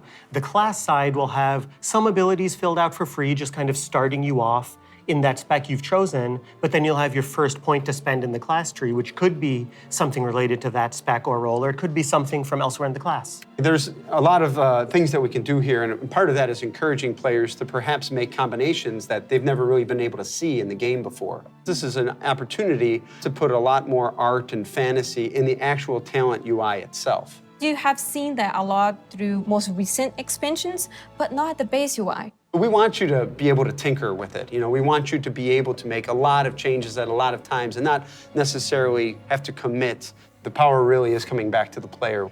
It's not something we want people to feel locked into, and so one of the things that we'll be preserving is the ability to change these talents at the same kind of frequency that you do now. Yeah, the old school players, when you see trees this time, just think, yeah, I'll go from my raid night to my arena match and figure out what I think is the best for both of those. And that's a process we want to make really fluid. So we're building a save load feature that lets you create your build, name it, save it, and then load it up very quickly and freely. Talents were really about the breadth of options. We've made all these different cool things over the years, but when are they at their coolest? It's when players can hold the building blocks of what can make up their class, their spec, and put them together in a way that works for them. So these are really cool features that we've been working long and hard on, and we're very excited about them. And it's just an early preview of the things we've been doing. We can't wait to see the reaction that you have to them, and please reach out to us and let us know your thoughts on them. And next up, we're going to talk about professions and Dragonflight. Oh God, please keep glyphs. Please keep glyphs. Hi, I'm Joanna. And I'm Eric, and we're going to talk about our plans for professions in Dragonflight. Professions have been a staple of World of Warcraft forever, and they've seen lots of really cool incremental updates over their life. But for Dragonflight, we want to do something a bit different. We really want to rethink professions and figure out how to make them part of your identity as a player, if that's what you want. We really want to make sure that professions feel fun and relevant across all levels of gameplay. That brings us to our first update, something that we're calling crafting orders. If you want to have something crafted for you, but you don't have the skill or the right profession to do it for yourself, you can have it crafted through a crafting order. You can basically browse any of the recipes that can be crafted, pick the one you want for yourself, and then you include some or all of the reagents needed for the recipe, including ones that only you can get your hands on. You can find someone in person to do it right in front of you for you, or you can also go to an NPC and using an auction house-like interface, send the order out. If you're doing this, you can pick, do you want to send the order to anyone, sort of a public order, or do you want to only send it to your guild, or to a specific other player? Maybe it's a friend who you know will be able to craft the item really well for you. If you are really dedicated to your craft, you're going to be the best at what you do. One of the coolest things about this is the item you had crafted can also be soul-bound. In the past, you could only get your hands on crafted soul-bound items by having that profession yourself. Now anyone can have them crafted for them, which is really neat and really expands the number of items that we can provide that are really powerful because everyone can have them crafted through the crafting order system. This is also really cool because it means as a crafter, you can start building your client base. People are going to come back to you to get certain items. Maybe you're the best at making it, or you always throw in a little something extra. You're also going to be leveling up your profession. It's going to be really great. So the first time you go to craft, you're going to notice a lot of different things, but probably the biggest is the introduction of quality, both to your crafted items and your gathered reagents. Quality works in a pretty simple way. If you craft something that's a higher quality, it's just going to be better. For a piece of gear, that probably means a higher item level. If it's, for instance, a potion, that might mean a more powerful effect at a higher quality. And we're doing a lot of new things in the UI. We've put a lot of work into it to make sure that the professions feel really special and unique. And another thing you might notice in the crafting UI that's new is the introduction of stats specifically to your professions, both crafting and gathering. And this is another sort of major input into quality. Probably the biggest source of your ability to craft items at a higher quality is through crafting specializations. We've had crafting specializations in the past, as far back as original World of Warcraft. With Dragonflight, you can go out and earn specialization points in a whole bunch of different ways. So maybe you find an old book on a bookshelf in a ruin somewhere, or a hermit in a cave who can teach you a little bit about your profession. So let's say you're a blacksmith. You might decide that first you want to become an armor smith.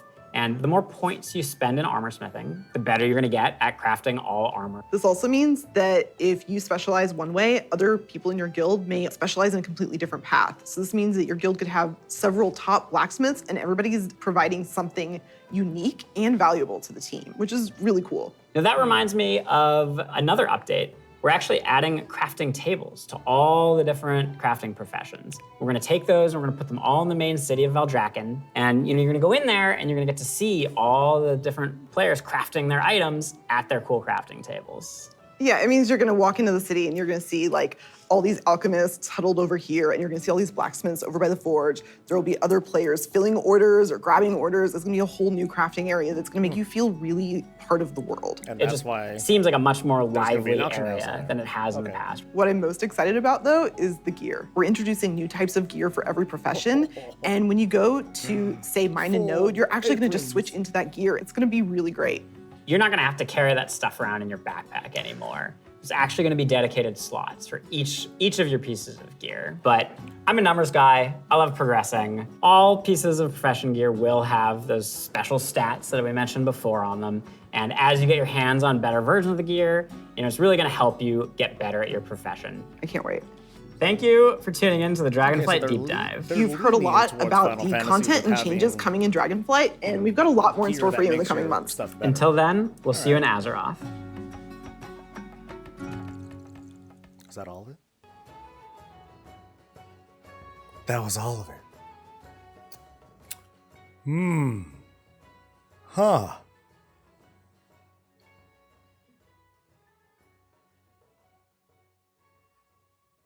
Damn. Okay, so we failed at bingo. No permanent level squish, no cross-fiction was mentioned, no BlizzCon was mentioned, no player housing. I guess they said alpha soon, but not really. I was hoping it'd be like sooner. Not really additional specs, no AI dungeons, no class skins, new group overhaul, count wideness. They haven't really talked about it. Not that. No world revamp. No, nothing about covenants yet. No AI dungeons, no time walking overhaul, no restored capitals. Nothing about loot stuff, no pet feature, not really. I don't think we can count dragon riding as like a pet. It's a mount feature. It's not a pet feature. Oh, we almost got one bingo. Almost, but not quite. So, initial reaction that I have here is that what they're talking about so far, what they've mentioned so far, sounds. Ooh, I'm so flush.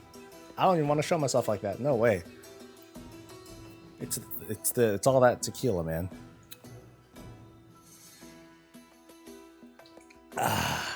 Gotta love that glow.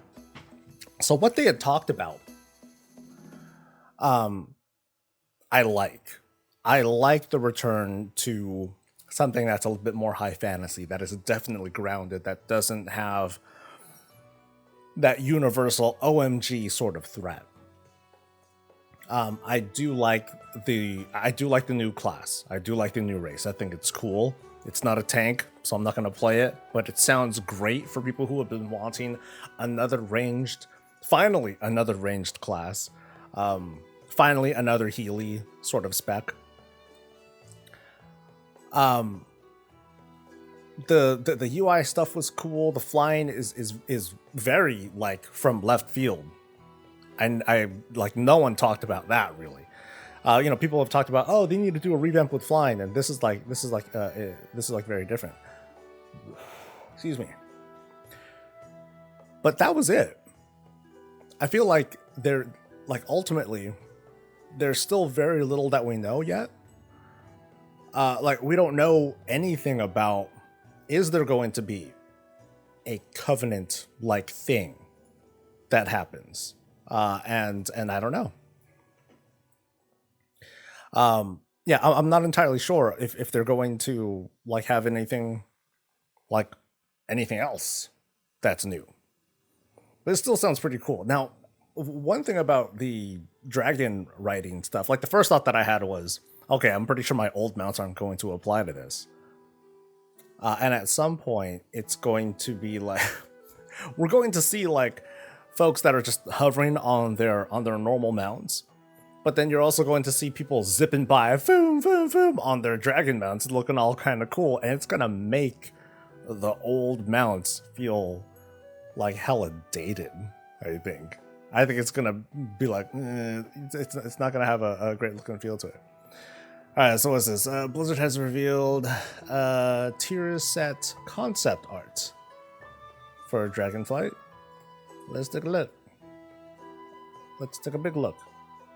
Okay, that's not very big. You know what? Let's see what the Games Press thing has to say. Can we be a dragon evoker riding a dragon mount? Sure. Why not? Okay, so do we have anything here about tier stuff? Okay,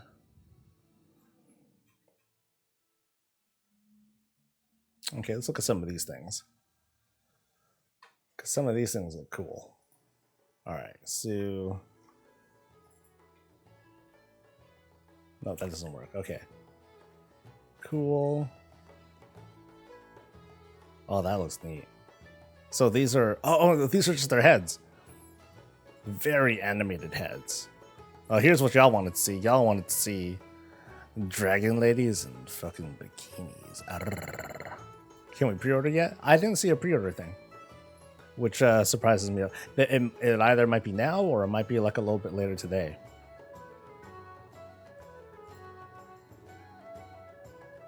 Okay, here's their flying animation. So I guess this is just when they're flying and doing abilities, not exactly can they just fly. Okay, their male forms look hella cool too. Nice. So they can glide? Okay. Yeah, this is neat. So it's mostly an elf looking form. Or, elf facial features. I want freaking retina.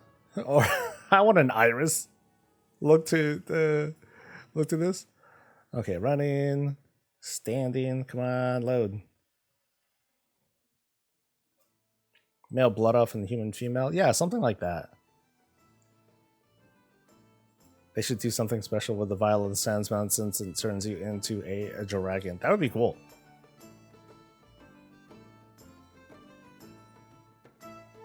Oh, look at that. Look at the feet that will never that will always show. Always. Shoes. You can't contain those feet with shoes. And they wave. That's cute. Okay, what else we got? What else we got? Okay, let's just look at all these different promo shots. Very cool.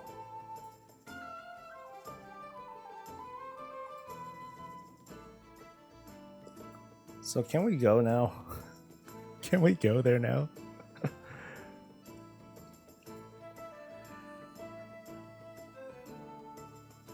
Oh yeah, Slims. I'm not counting on this coming out until 2023. I don't think I don't think there is any.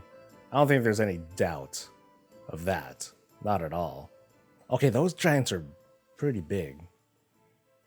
Although their ability is cool. So, what do you guys think? The fact that the Evoker class is a, just like Demon Hunters, it's a race-specific thing. We're kind of stuck with that. I'm only a little bit mixed on it. Because they seem to have such iconic abilities, like a free, fucking flying through the air and doing a napalm strafe, doing a wing buffet. You can't exactly do that on a gnome, right?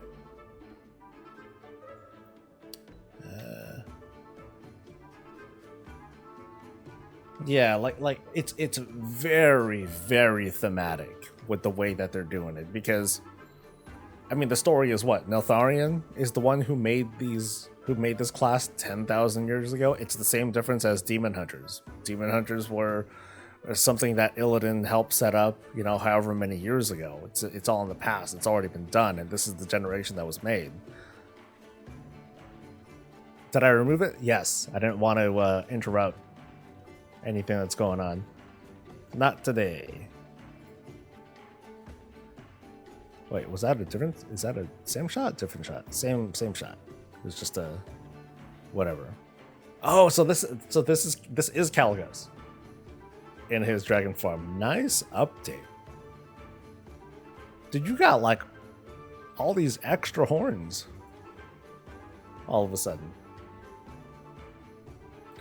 Still so many details to come still. Yeah, there's going to be details, but if there was going to be a dragon covenant thing, we would have heard about a dragon covenant thing. They would have said it already. So if there is going to be a thing, it's going to be so soft that it wasn't even worth mentioning as a big feature. So I could still get behind the idea of, yes, you choose a Dragonflight to align with or something like that, but it's just going to be like cosmetics, and like that's it. They didn't reveal the last zone. I thought they did.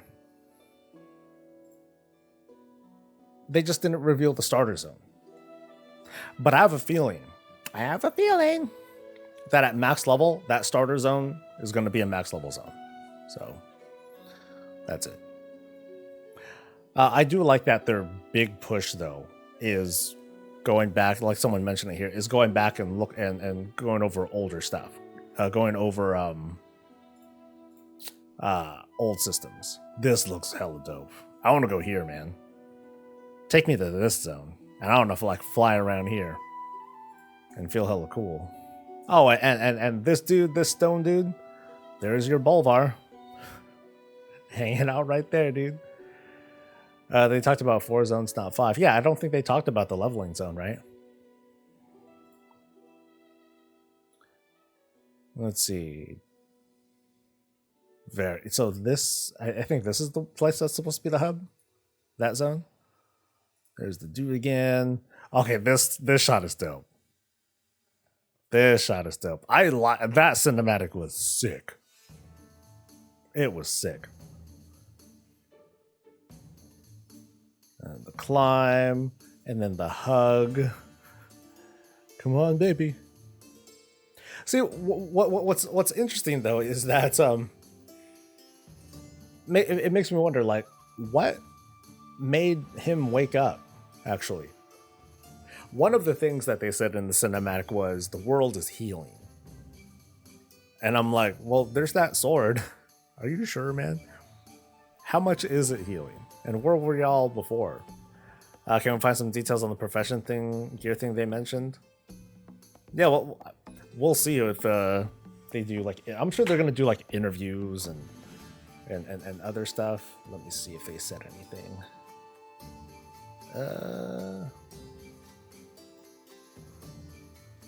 Nope.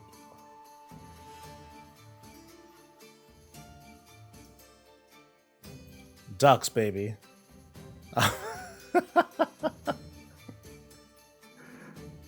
But yeah, what made him wake up in the first place? Why did he wake up? Because the premise of this expansion would not have happened if this dude didn't wake up and if he didn't hug the thing. If he didn't do that, none of this would happen. So yeah, what's gonna happen there? Some cool shit though, man. I'm hoping that you know, since they had said that flying was going to be introduced like pretty much from the very start, not flying, but dragon taming or dragon riding, blah, blah, blah. If we're going to be able to also take off to the skies from the very start, are there going to be like, you know, some limitations to that? Because you still want to have some sort of narrative zone. Yeah, so I'm surprised, like, they didn't give a lot of, they didn't give too many details on like, what's the leveling flow going to be like? Are we going to go do the zones in order? Do we start off like at one zone? Do we branch off and choose our own thing?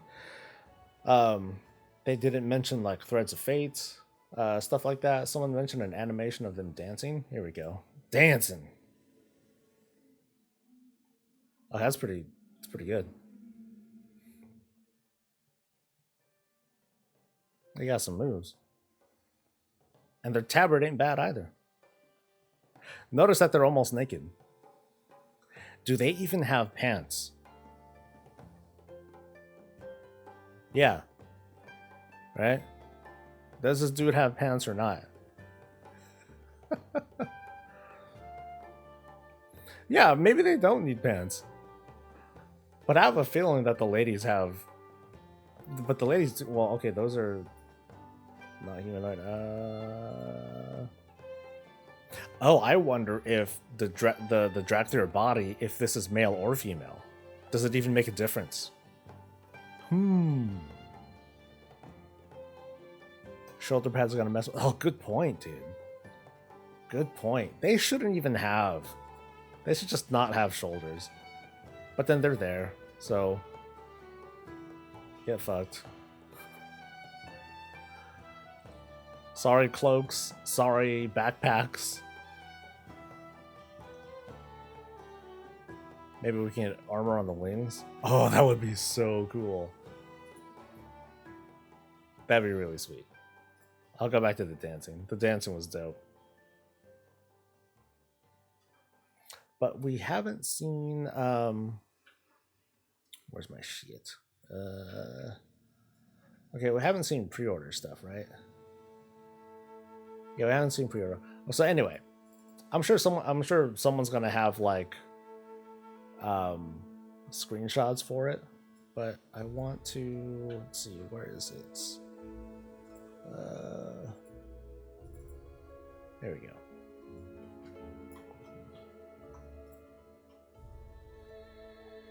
Yeah. Okay, so I'm very fascinated about how this is going to work out. So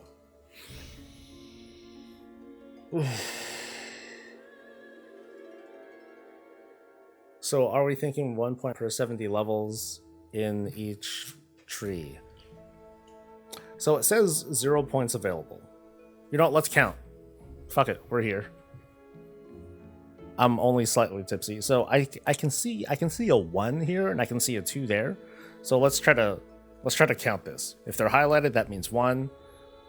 This one happens to have like several ranks, but this one just has only 1 point put into it. So help me count here. I'll go first. Okay, 1, 2, 3, 4, 5, 6, 7, 8, 9, 10, 11, 12, 13, 14, 15, 16, 17, 20, 21, 24, 25, 26, 27, 28, 29, 30, 31, 32, 33 here. So there's 33 points here. And then 1, 2, 3, 4, 5, 7, 9, 11, 12, 13, 16, 17, 19, 20, 22, 23, 24, 25, 26, 28, 29, 30. Interesting. 30 points here. Oh, 2 on the side, okay. So,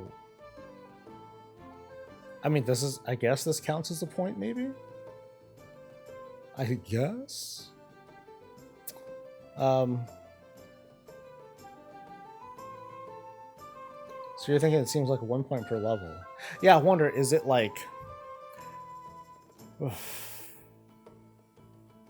So you gain 1 point I'm trying to think of like as you level, right? So once you hit level 10, then you're going to get 1 point here or 1 point somewhere else. And when you gain a point somewhere else, as in the spec, I guess you'll gain 1 point per spec, and then another level you gain 1 point for yourself or for your class. So class spec, class spec, class spec. It might be something like that. Yeah, one thing they didn't answer was like, how is Threads of Fate going to work now? Is it going to be like? It sounds like based on this, it's going to be 10 through 60 instead of 10 through 50. However, you know how I was talking about, oh, we need to have a way to like give a little thing per level. Well, this is what they've done. They went back and gave us like talent trees and talent points and all that stuff. So that solves that question, or that solves that potential problem. Didn't see you get 1 point every level. Yeah, it could have been like. I'm thinking that it might start at 10. That it might start at 10. It might start at 10, and then we go back to this. Yeah, one thing that I'm a little bit worried about in Nebus is that they're gonna go back and be like, oh, shit's gonna get like hella bloated again. At the same time, though, Ian did say at one point, hey, you know what? We're scared of that. It's something that we're not gonna be thrilled about when we get to it. But I think that's better than the alternative. So the 5th zone wasn't, the Forbidden Reach wasn't mentioned. It's on their website. I have a feeling that that's going to be the starting zone. Behold, because they mentioned 4 leveling zones, 1 more zone that's going to be for the starting experience. But I think it's going to just double up. It's for new Drakthir peoples. It's going to be their starting zone. They're going to do some shit over there. But then when they're done, you know, you do whatever, but then everyone's going to go there eventually for max level content. That's my guess. Did you get your first talent point at 10? Yes, it was 10 when you get your first talent point. And then right now it's, I think, 15. And also they said we arrived by vote. No. I'm talking about when you make a new dragon dude. When you make a new dragon dude, then they start in some zone. We don't know which one. I presume it's this 5th zone. All of us, we're gonna start wherever. I don't know where they didn't say where we're gonna start. I don't think. Or maybe it'll take us straight to like the hub area, and then that's the first area that we level in. I don't know. So it could be. We don't know. We don't know. I ain't tripping though. But this will be interesting because it's not going. Because. You gotta wonder, what's gonna be the thing that's going to make us grind? Or is that going to be a thing? They said we start at the Waking Shore. Okay, cool. Yeah, so we start there, we make our way to the hub, we do some other shit, boom, and then we go, and then maybe we go to that last zone, and maybe we'll have like a Suramar sort of experience. Hey, dude. Hey, quick shout out to just say like, hey, it's nice to have one landmass, just one, as your expansion area. We haven't done that since fucking Legion, man. BFA we had it split into 2 continents. Shadowlands we had it split into like every goddamn zone, wherever teleport doohickey. In this case, we'll be able to at some point fly as high as we can and survey all that lie before us. These are the things I shall farm. Dive bomb. Oh, that'd be dope. That's gonna be dope. They have all 5 zones shown on the WoW website. All right, let's go. Actually, we're already here. Let me reload just in case things like updated or something.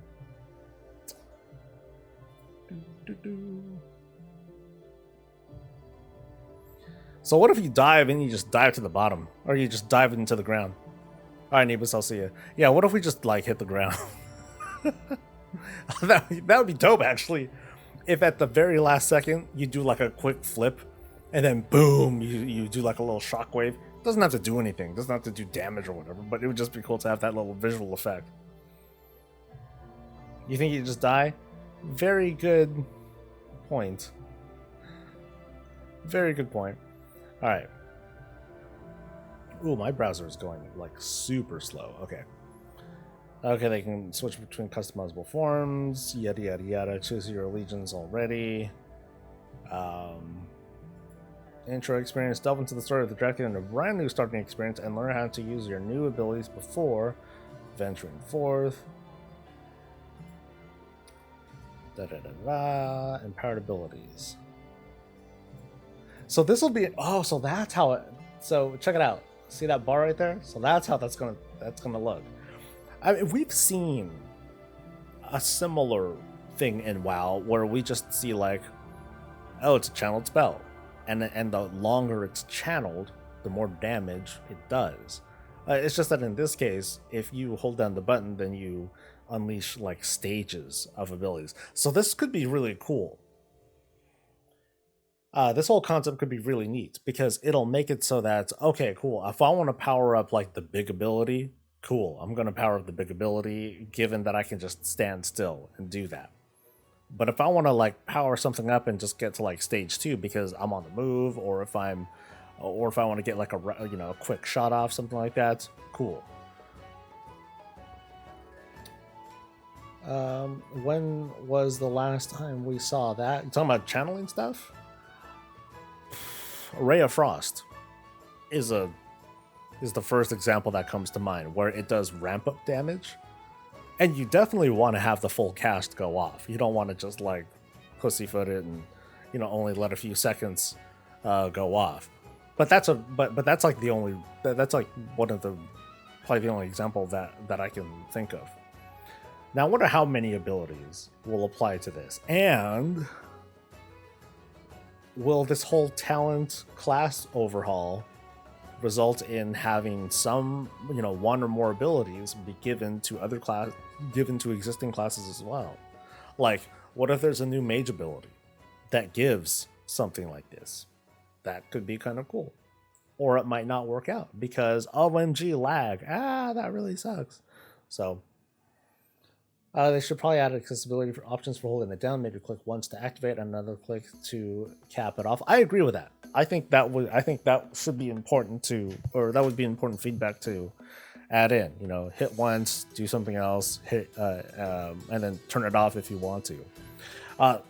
They just have to be careful. Like, what if you hit the button and then you're charging, but then you press a different button altogether? Like, what happens? Do you cancel the cast? Do you fire it off at that level? Yeah, I wonder like which would be the better way to go about that. So finally a race. Yep. Well, I don't know about finally. I mean, Shadowlands races didn't make sense at all. Or Covenants as possible races in the Shadowlands, that didn't make any goddamn sense. Now that's not an excuse. I would have very much been supportive if they decided in Shadowlands, hey, we're gonna have Tuskar as a race. Why? Well, they just decided to join because whatever. I think that would have been okay too. In this case, though, the team is being economical, or they're being very conservative about what they add, and so they're just doing what's like most relevant and all that. Just give me the new profession system. I have mixed thoughts over work orders. I have mixed thoughts on work orders because it's very much a seller's market, which is a good thing, right? Someone puts up a work order, and then Big Crafting can take a look and be like, this bitch is cheap. Nah, fuck that. I ain't gonna put my time in for 200 gold. That's a waste of That's a waste of my attention. But we'll also see people kind of like hawking the auction house too, right? There'll be people who are like, so I'm going to fulfill every fucking work order there is right here. Yeah, let's do it. I do find it cool that those folks can provide some or all of the materials too, you know, to get something out of it. Yeah. So that definitely has a feel of, okay, I want to try to have a lot of materials on me, but not spend a whole lot of money on it, right? and then fulfill as many of these work orders as I can.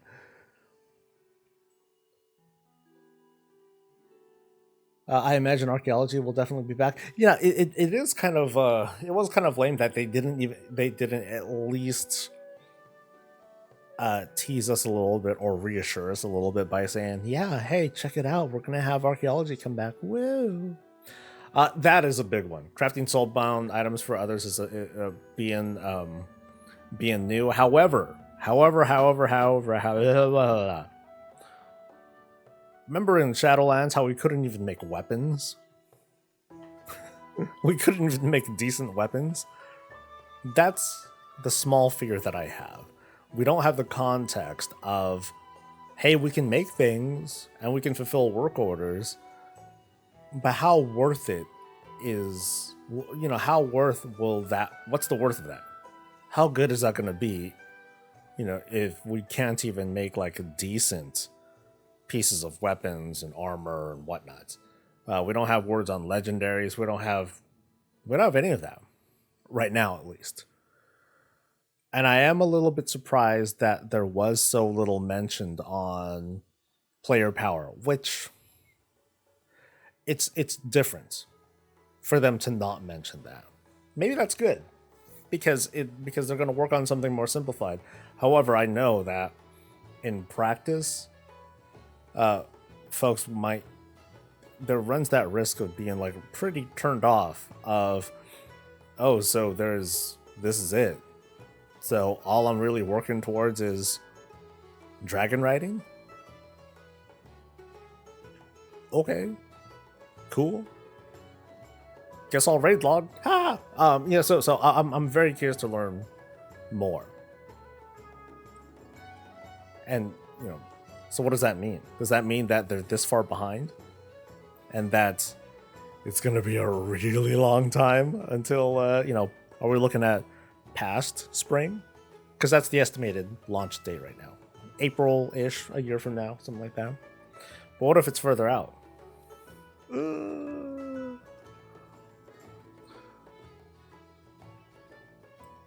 The work order sounds a lot like their original intent with professions they detailed back in the vanilla, that how you'll be able to find a blacksmith and you got this rare material, you can put it into the no trade thing. I remember they did that with, they ended up just doing that with enchanting. Like, that was it. But then they needed to do something like that.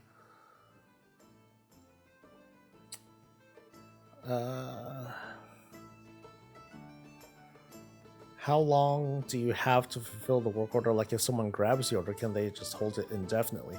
It sounds like it's instant. So, like, if the order is there, and then you just, hey, do you want to fulfill it? You have the materials for it. Boom. And then you just do it. That's what it sounds like. So, and as for letting people hold on to it or keeping it open indefinitely, I think that's where it is. You can direct where your work order goes to. You can want to direct it just to your guild or whatever. And like, that's it. So here's what you can, here's something that could be really, really cool. You're in a guild. Kind of a more rare thing these days, but whatever. You're in a guild. And your guild is like, okay, we're going to set up work orders. And we're not going to charge anything. That's it. Or you can direct it to someone and you can charge a commission of, you can set up a commission of 0. You know, no one's going to make anything out of it. It's just the convenience of crafting for someone offline, which is kind of neat. So that part's kind of cool. Yeah, so maybe my tune on work orders isn't so bad because there's some flexibility that you can do with that sort of stuff. Dragon riding to me sounds basically like the mount version of artifact weapons without real power involved. I mean, dragon riding sounds cool. When it comes to the whole flow of, I guess if I put on my player power, my progression hat, it's like, is the dragon riding gonna take me anywhere that I need to go? And if the answer is no, then dragon riding will take a lower priority, which is okay because not everyone prioritizes things the same way. I'll be here to see if you can send your work orders to your alts. I don't see why not. Like, I don't see why not, because you could always make a work order that only your alt would want to pick up anyway, right? So if you wanted to have, so if your alt set up a work order and the commission that you wanted to pay out is 0, chances are pretty good that no one's going to fulfill it except you. Now, of course, there's the question of whether that's just going to be compatible or not. You know, oh, can I, am I not allowed to see myself in a work order? That could be a thing. But I don't see a reason for that to not be a thing. Because if I wanted to just ask a friend, hey, can you do it for me real quick? Okay, cool. That's almost the same thing. Yeah, so I see that as a very benign thing and not really a problem.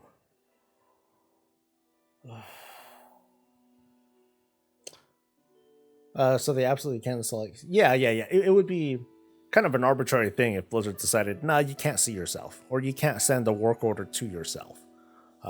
I don't see a great reason for them to not do that, because players would find a way to do something otherwise. So you might as well just allow it, because it doesn't exactly hurt anything.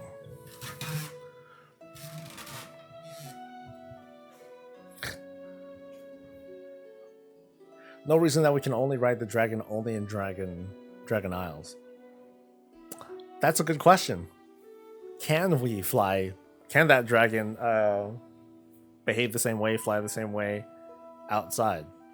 I don't see why not.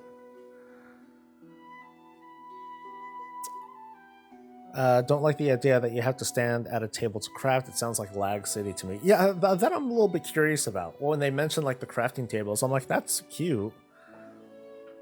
But is there a point to it? Oh god, or what if it's something like you have to click on a crafting table and that's how you open up your crafting UI? I wouldn't be very fond of that. Imagine riding a dragon off High Mountain or through Deathwing's Path of Destruction. In Legion, they have crafting tables, basically. Yeah, kind of. I mean, it's like having an anvil or a... oh, what the fuck? Oh my god. Tag. What is this? Damn! Dude. Holy shit. Thank you, dude. Wow. Holy fuck.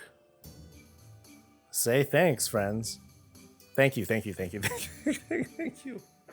You're amazing, dude. Oh. I was really hoping for that Silver Moon revamp. I mean, that'd be great too. But I kept saying this before. Like, if there's no reason to go back to Silver Moon, there's no need to restore it. They clearly want us to go to like a new spot. And here's an easy guess. Heart of Azeroth's not going to work there. On Dragon Isles, Shadowlands things, unless that's baked in, is not going to work in the Dragon Isles, which is unfortunate. But yeah, not a thing. Sorry you didn't get a player housing announcement. That's all right, Dag. I'm safe. This right here, this magnificence, is gonna be okay.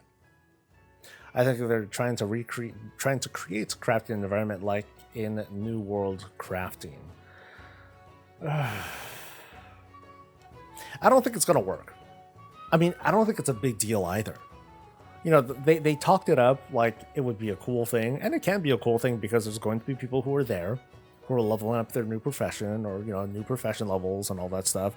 And so you're going to see this coalescence of people that are there. Having the auction house now there for everyone, I think that's huge. I think that's very big, because it's going to give crafters a reason to stick around. Now, lag is important. And so you're probably going to find like a lot of folks that are like, oh, you know, I'm cool in my garrison. I'll just hop on my Brutosaur. I'll use my garrison auction house thingamajig to do my business, and that's it. Totally fine. Having this as an addition, it's not like a huge ask anyway, and it might be kind of cool. Let's see. Thanks, Colorian, for throwing a Prime sub. Much love to you, and to all y'all. Description says a lot about it. It looks like your flight will be limited to start soaring through the skies. Dragonflight introduces dragon riding. Players will customize their drake as they progress, collecting more appearance options and enabling them to fly farther and faster. So I wonder, will there just not be normal flying in Dragon? You know, when you're on the Dragon Isles, are you limited to your drake? And more importantly, are there going to be RP reasons to limit us to let us not to not allow us to use our normal flying mounts? Because I'm pretty sure people are going to be a little pissed. Sea of Peaches, crafting specializations sound nice, like armor smithing, but do JCs have gem and jewelry focus? What do scribes get, as it's mostly glyphs with some cards? Lol. I agree. Like, you can't exactly make more potent glyphs. You can make multiple glyphs. That might not be. Might be a thing. You keep losing signal and reopening lol. According to my thing, I'm not lagging. So maybe reload your stuff, double check your connection, or I just have bad luck. I am fascinated by crafting specs though, because I'm an engineer and a blacksmith, and I would like to see just more cool stuff. You know, they're going as far as doing a revamp and specializations, things like that. But the most important thing about crafting is, what kind of stuff do you make?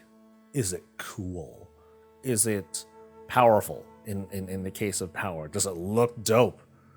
Are these goggles going to be a recycled thing of like the previous thing that I made? And I'd be pretty sad if that were the case.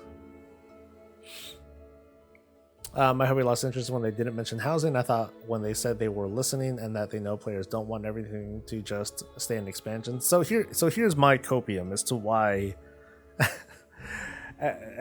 housing is like will continue to be a very unlikely thing. And it's because they didn't make it from the start, and it wasn't something that was just there from the very beginning of WoW. To introduce it, I feel like it would be such a monumental undertaking that let's pretend if they were to announce Dragonflight with player housing, there would be nothing except housing. That's it. You know, actually, no. Let me take that back. We get the new class. We get the new race. We get the Dragon Isles, obviously. And that's it.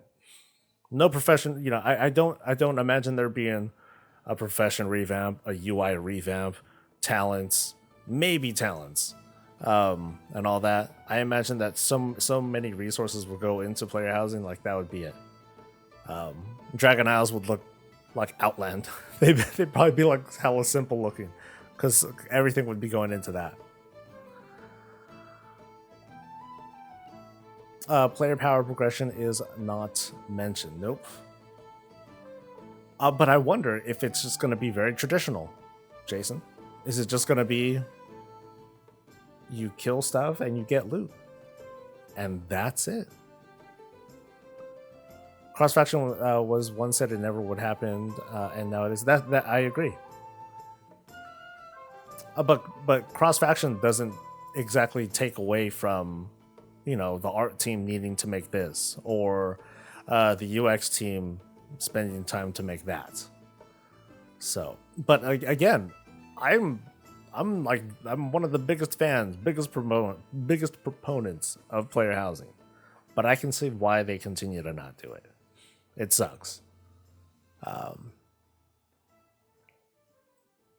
If they started listening a year ago, oh, you sweet summer child, I'm guessing that it would take no fewer than 2 expansions to just set up player housing. All right, Wall Raven, I'll see you around. Yeah, I imagine it would take. Yeah, it'd be like making a new game, pretty much. They're still leveling on that plan to wear chef. Yeah, so the profession stuff. Back to that real quick. Now, if I'm remembering correctly, which is so reliable. It sounded like the professions were going to, the profession gear, that it would be, there'd be like special slots. You'd have a special UI that was just for your professions. And I guess when you're doing profession things, you automatically change to that transmog set or something like that. It would basically have that Final Fantasy sort of feel, but it wouldn't straight up change your class. It's not like your HP is going to change, your weapon changes and stuff like that. It would be mostly cosmetic changes, but there would be stats related to your ability to craft better things that you would see. That seems kind of neat. Please no profession gear. It doesn't sound like it's like Final Fantasy 14. I did not like profession gear in 14. To me, profession gear was kind of like a trap. But you can make so many cool things. Yeah, but you needed to. But most of the cool things you made were just the gear to actually make things. So, yeah, that's the thing. Like, I didn't like how the loop in 14 with crafting was based mostly on making the gear. You spent so much time doing that, and once you're done, you're able to make cool shit. But boy, that road to get there, that was pretty long. They say this on the site. Crafters will also be getting new types of gear for their profession, which will automatically swap.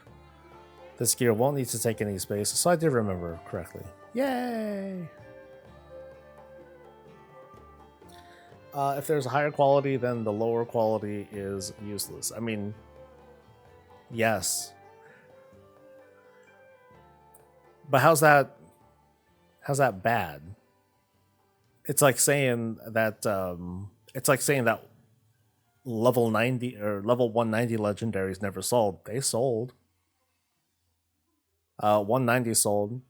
210s sold. 220, 235s. Well, obviously those are like the max at the time, but you owe Guild 20 gold, 20k gold for betting against Dragonflight being the next expansion. That was a bad call, dude. It seemed pretty obvious, right? Yeah, I don't want gear outside of the cosmetics. Don't want gear outside of the cosmetics or a one-time grind. I just started legendary crafting and I saw 249s like 5 or 8 a day. Yeah. I can't expect everyone to be as big of a... Oh. People buy outdated... Yeah, people buy gear for the... Well, legendary is a bit different, but... Yeah, people buy gear for the transmog. I'm still trying to find like certain pieces of gear that are going for like for hundreds of thousands of gold, and I'm gonna give up at some point. I just know if there's profession gear that just makes doing professions super tedious, and I really don't care about professions enough to do that. Well, if you don't care enough about professions anyway, then I wouldn't worry about it, right? So as I understand it, the Dracula race will only be evokers. It sounds like it. It doesn't seem like they're going to be anything but the evoker class. So it's an almost micro class.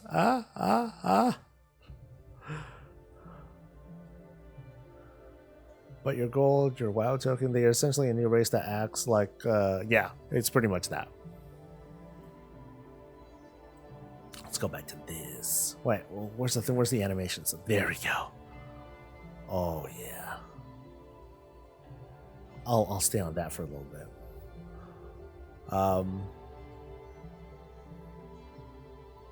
But my gold, you can't say, hey, these professions are tedious, and then follow it up immediately by saying, but my gold.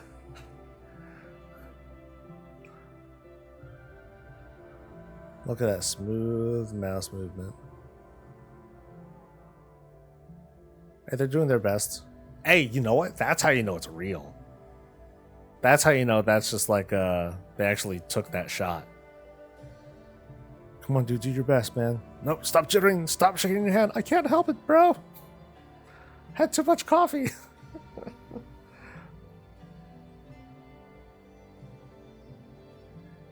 So I wonder how long will you be able to fly? Like, cause you gotta climb. Now, yeah, what I'm really curious about is so the way that the movement looks right now, you know, you're seeing like kind of that deceleration. Like here, you see them like getting a little bit faster as they're going there, and then now you're seeing them like at max velocity, but then it slows down, and then you can see here like it kind of looks like they're slowing down there, and then they finally land. So my guess is that you eventually start losing velocity, and then you're just forced to descend. So this might be a forced glide at that point. What are these other things? I didn't see this. Boop. Oh, these are screenshots? Oh, okay, that's those. Dang it. Hoping to see more. Okay, so let me see these. The zones. The 5 zones. Waking the Shores. On invitation by Alex Straza, heroes of the Horde and Alliance arrive to aid the Red Dragonflight in this vibrant, rolling land. Here, Rathian will call upon Azeroth's champions to help him reclaim the Black Dragonflight's citadel from enemy hands. So, Waking Shores is Black Dragonflight stuff.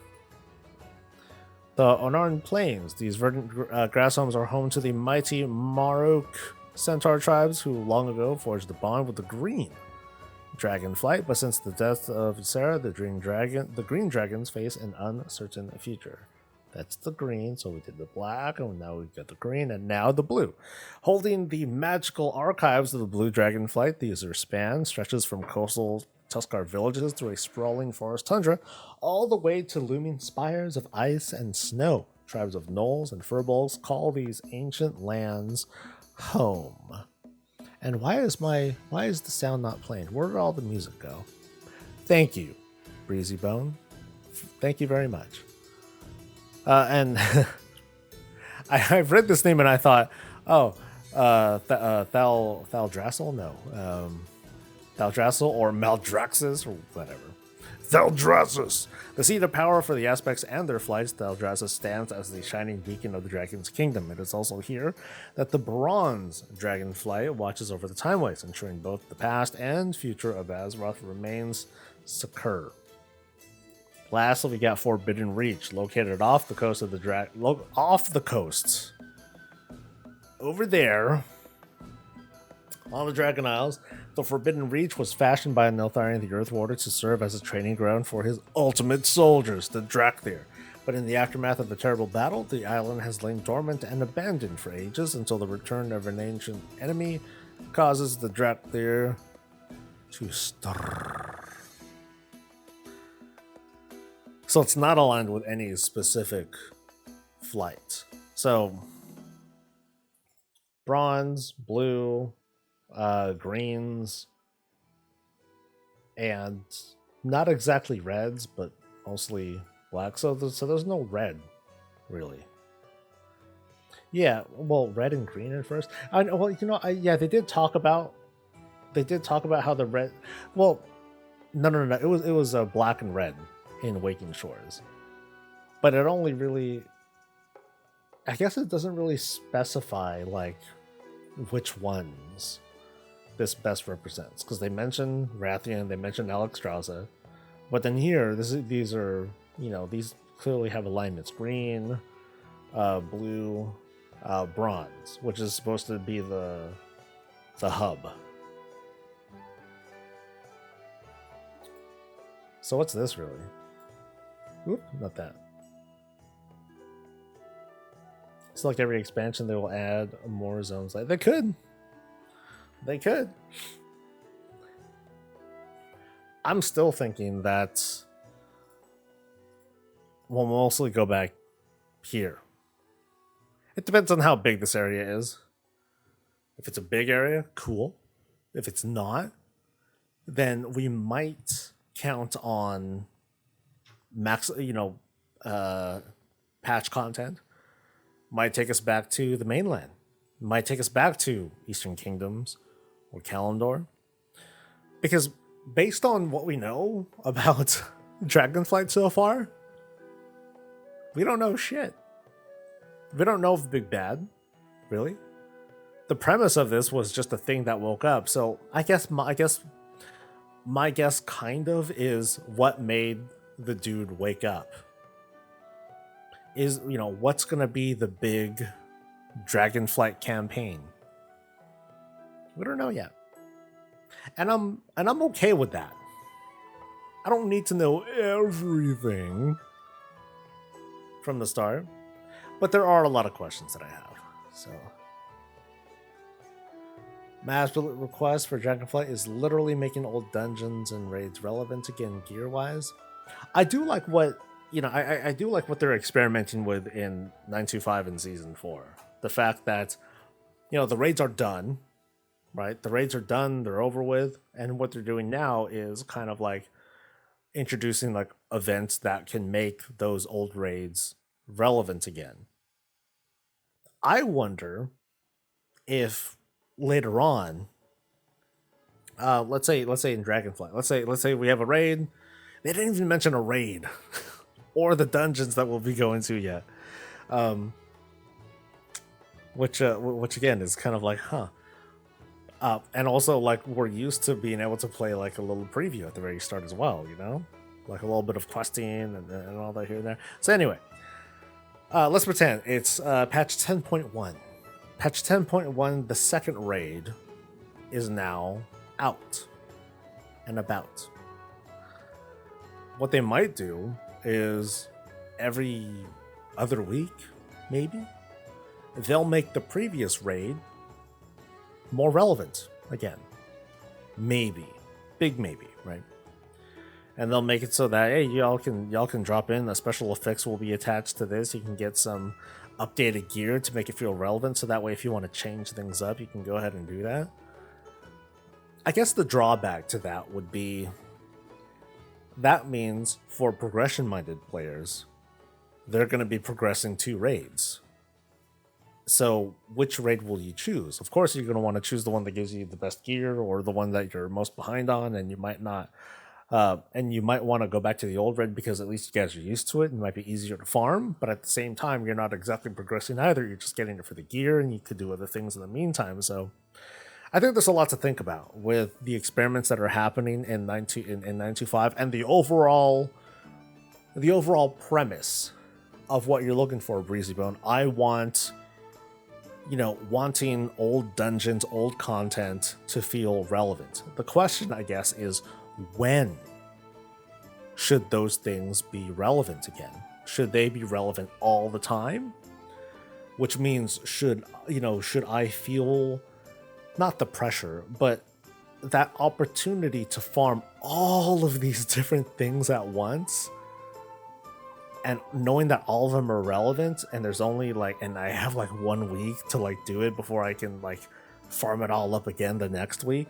Would that feel overwhelming? Is that a good thing for influencing player behavior? I'm not sure.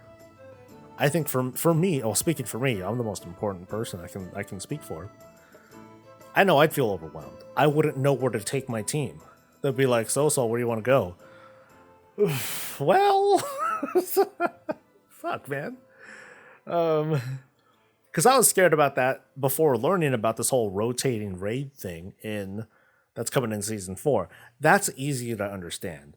one raid is elevated back to relevance again. And then the next week it's going to be something else, and next week it's something else, and whatever. So there's a rotation. That's easy to understand because we're done with everything. Because if all 4 were open at once, sure, I have choices, but I wouldn't be quite sure how to choose, really. I would like to see the profession system where you take a piece of gear you already crafted and take materials of better quality to make that piece better. There's more video explaining things. Is it from Blizzard? Kind of sort? A full roulette like 14 would be awesome. So like always relevant. I mean, okay, if you're looking at it from like a raid finder standpoint, sure. Or if you want to do it from like a crazy scaling standpoint, sure. But I'm also thinking too, like, now that we have these talents and we're going back to a talent system, how are we going to feel if we're scaled down to like level 30 again? Or should we not be scaled down to level 30? Should our item level just be scaled down to something similar to level 30? Okay, so it is okay. Maybe Wowhead has like a bunch of things that they're showing now.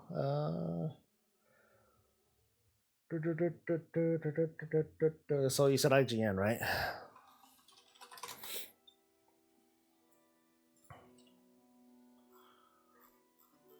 Is it this thing right here? Or is it like an actual video? Oh, here we go.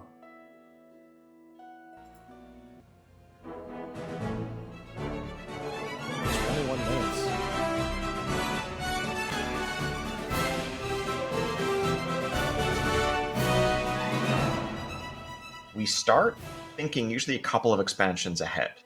So, I mean, this is something that we knew was coming since before Shadowlands came out, kind of laying the groundwork and thinking about places in Azeroth that we have yet to explore and stories that we wanted to tell. Dragons are something that's always been such like a compelling part of all aspects of World of Warcraft, whether it was Onyxia infiltrating, the human kingdom back in the very earliest days of WoW storytelling, to their role in Wrath of the Lich King and beyond. And so really excited to... It means vice president. He's a vice president of the company. Just like dive really deep into the nature of dragons and their history and their role in Azeroth.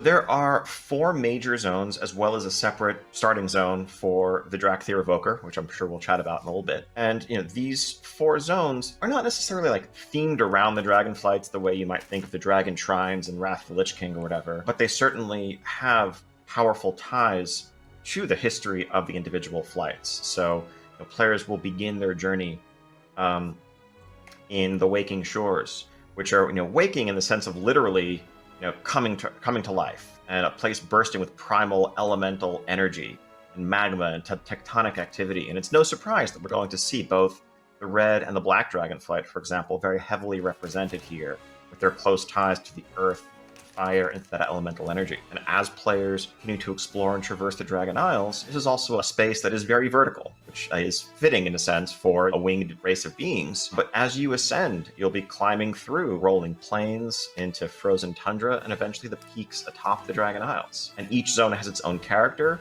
its own cultures and civilizations that have been living there for thousands of years. Not just dragons, but certainly in the shadow of dragons in their history. And all of those stories are going to intertwine as players explore this space. Yeah, the Dragon Isles is a super varied landscape. At one time, this was all the domain of dragons, and they had struggles. They had enemies that they had to fight against and keep in line, but this was their kingdom. This was their homeland, again, where they laid their eggs, where they raised their young. And so to come back here after thousands and thousands of years have passed, because they had to leave it behind when the Sundering... Dude! Alex Russell looks fucking dope! I gotta say that, man. Sorry. Dope.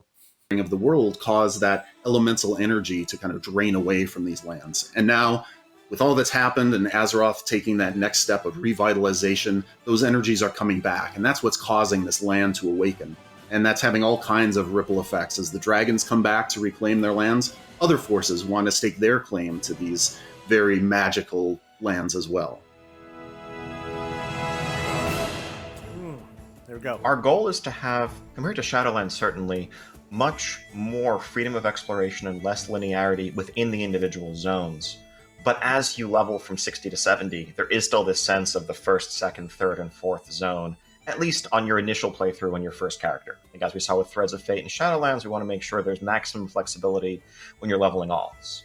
But I think there's one of the things we learned from the full branching sandbox structure of Legion and BFA, where you could do the zones in any order, is that it's more challenging, and in some cases impossible, to have a linear narrative arc when you can do the zones in any order. I think as players are going to discover, when they get there, their journey necessarily will take them to the summit of the Dragon Isles, to the Tower of Tyrhold that we saw in the cinematic where that beacon was lit, and being able to just start there as your first zone would kind of undercut some of that.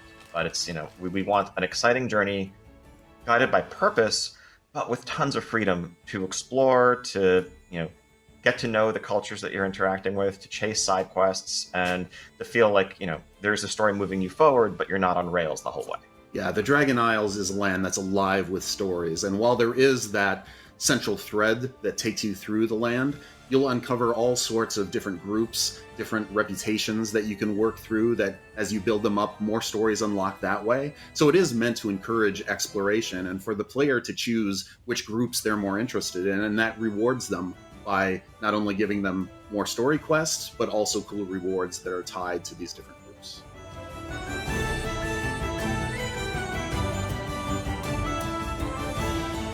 We probably started with the idea of a new race first. It's one of the things, as we're coming up with any expansion concept, we ask the question of, is there a natural fit here in terms of a new player race that we could introduce? And there's something compelling about both, the fantasy of, literally being a dragon, at something that, players love dragons, love everything about them, including their ability to take on a visage form and meld with, the rest of society. But we're learning about the perspective of the Dragon Isles from their side, as well as from the perspective of the rest of Azeroth and the humans and dwarves and elves who are coming to the shores for the first time. So I think once we really got excited about the idea of chasing a customizable full-player race that delivered the fantasy of being a dragon, being a descendant of the dragons in Azeroth, well, then that natural next question was what classes can they be or should they be?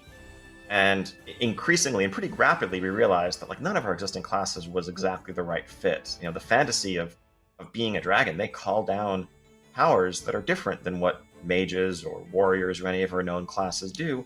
And of course, by their nature, they have these unique physical gifts, like literal wings and claws, the ability to unleash breath weapons. And so that got us really excited about building this integrated race/class that could only ever be the Drakthir. As well, try as they might, we want to make sure that all the different races of Azeroth can learn the range of skills and talents of the other classes. An elf is never going to be able to literally take flight and do a soaring deep breath over their enemies. Only Drakthir can do that. Yeah, as you explore the background of the Drakthir and learn about their origins, you'll see how they are uniquely positioned to tap into the magic that was bestowed upon the aspects in the different Dragonflights. So their abilities are themed around those different Dragonflights and felt like something that should be unique to the Drakthir, that it should be their legacy that they are claiming and finding their place in the world. So it just allowed us to tell some really cool stories about them tapping into these powers and exploring the Dragon Isles through their eyes as well.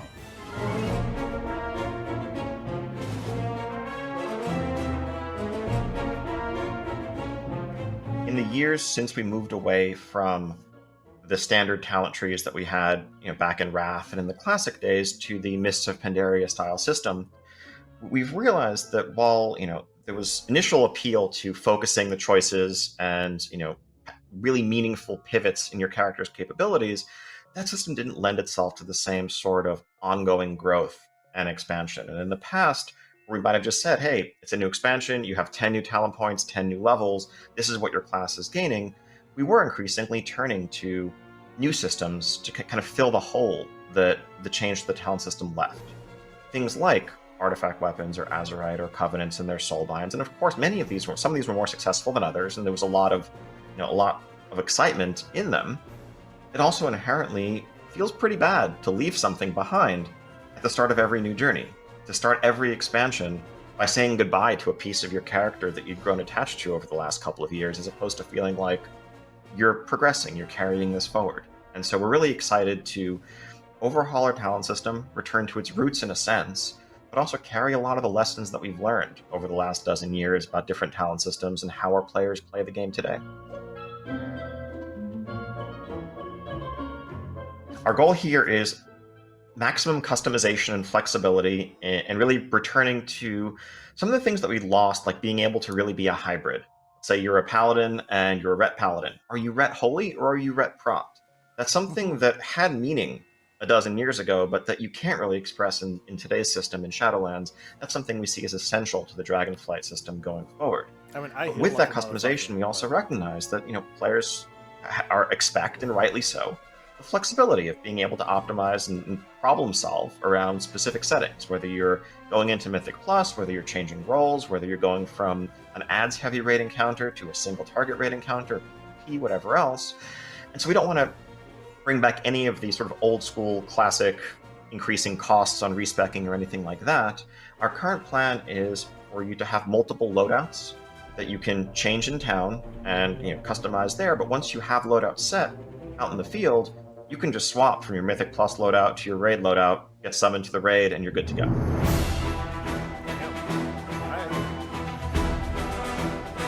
It's a little bit of a chicken and egg thing in that the Dragon Isles, we were conceiving of them as a very vertical space from the start, because that's really what suits the fantasy of the location.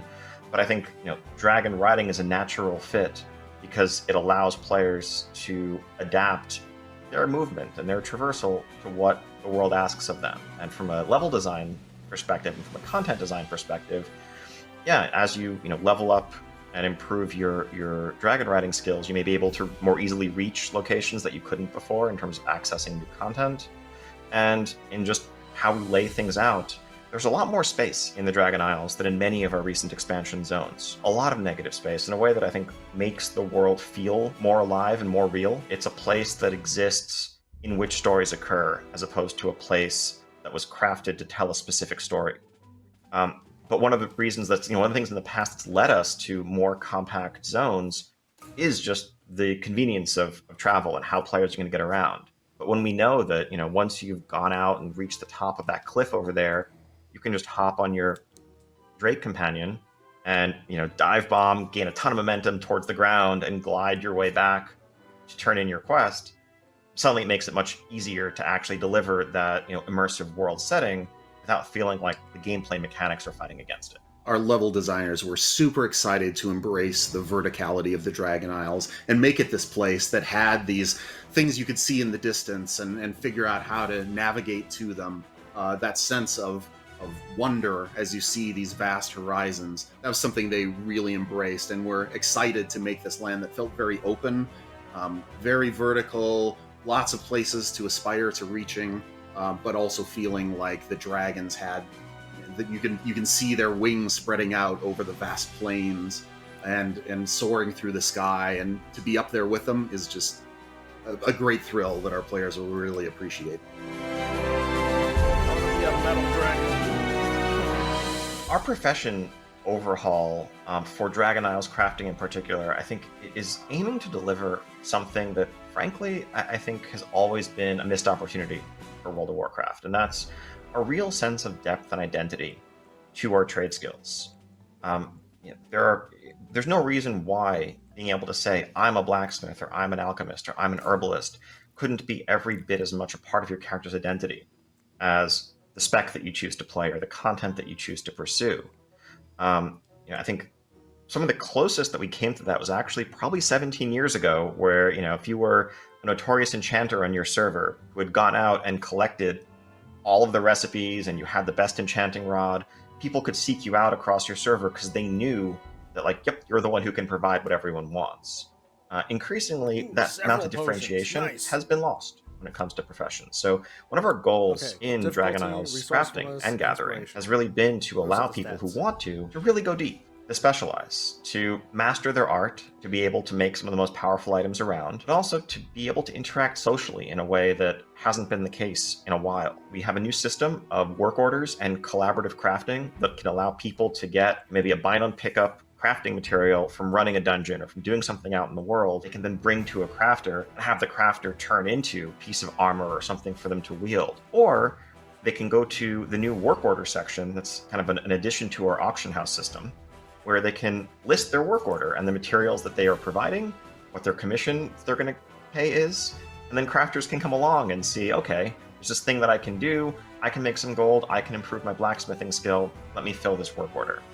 And so there's a lot of nuance, a lot of depth. Can't wait to see players' reactions to this over the course of our alpha and beta, but we're really trying something truly fresh when it comes to professions in Dragonflight.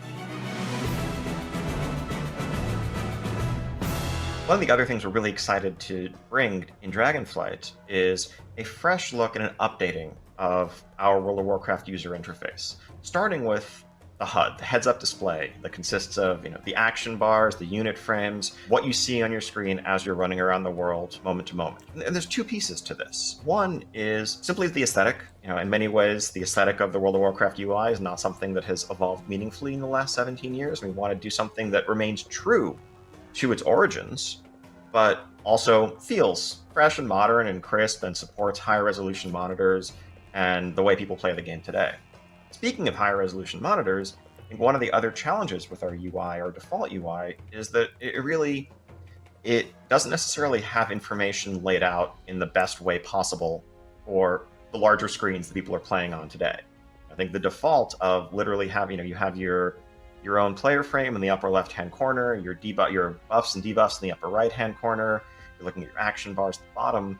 That all worked physically when the UI was originally created, or the 1024 by 768 CRT monitors people were playing on back in the day. But now you get your cool widescreen, ultra widescreen monitor, you want to play all your games on it, all your other games instantly feel better. The default the default UI experience in WoW is honestly not really the case today. And so one of the things we wanted to solve was information layout offering better, more centralized defaults, but also a much greater level of customization and flexibility to let players, without needing add-ons, move things around, place the information where it suits their playstyle and their aesthetic. Greater level of... That looks so damn clean. I really like the look of that. Here's the mail icon right over there. And okay, you can see like small things there too. So yeah, things like MBB, they're gonna have to change that. Oh, there's a little calendar thing right there too. Well, that's all small. So, I just noticed here. It's hard to tell because this damn overlay keeps popping up. So like look at the okay, it's really hard to see. Let me take my shit out. See the chat log or the chat box over there, and see how the box kind of fades out when you move from left to right. That's what I kind of see. I kind of see the transparent. Maybe it just happens to be because there's a shadow right there, but seeing little things like that, I really like how I still want to be able to take the frame out or take the portrait out, and I just want to be able to see this. But like something like this would be perfect. I would just like to see like these two things be like smushed closer together, and I would be able to move them closer together, take out the griffins, and that's most of what I need. Now, of course, there are other things like I want to be able to like have my buffs moved elsewhere and all that. So like on the lower right hand corner, you see like the bags, and let's see. Someone was asking about, is that a spec button next to the thing? I'm not sure. Yeah, I'm not sure what that is. Griffins look wrong without being integrated more. I know how, yeah, because like there's no longer like a thick ass frame for these. It's like these things are. It's like they're floating, right? But yeah, I think the map is what gets me the most. Like it's like bigger. It just looks hella good, and I like the unit frame of this. It looks very very simple, very clean. I would just want to see like a little like if I could resize it, like if I can adjust the length,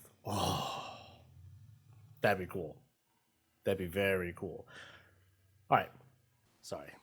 Customization flexibility to let players, without needing add-ons, move things around, place the information where it suits their playstyle and their aesthetic.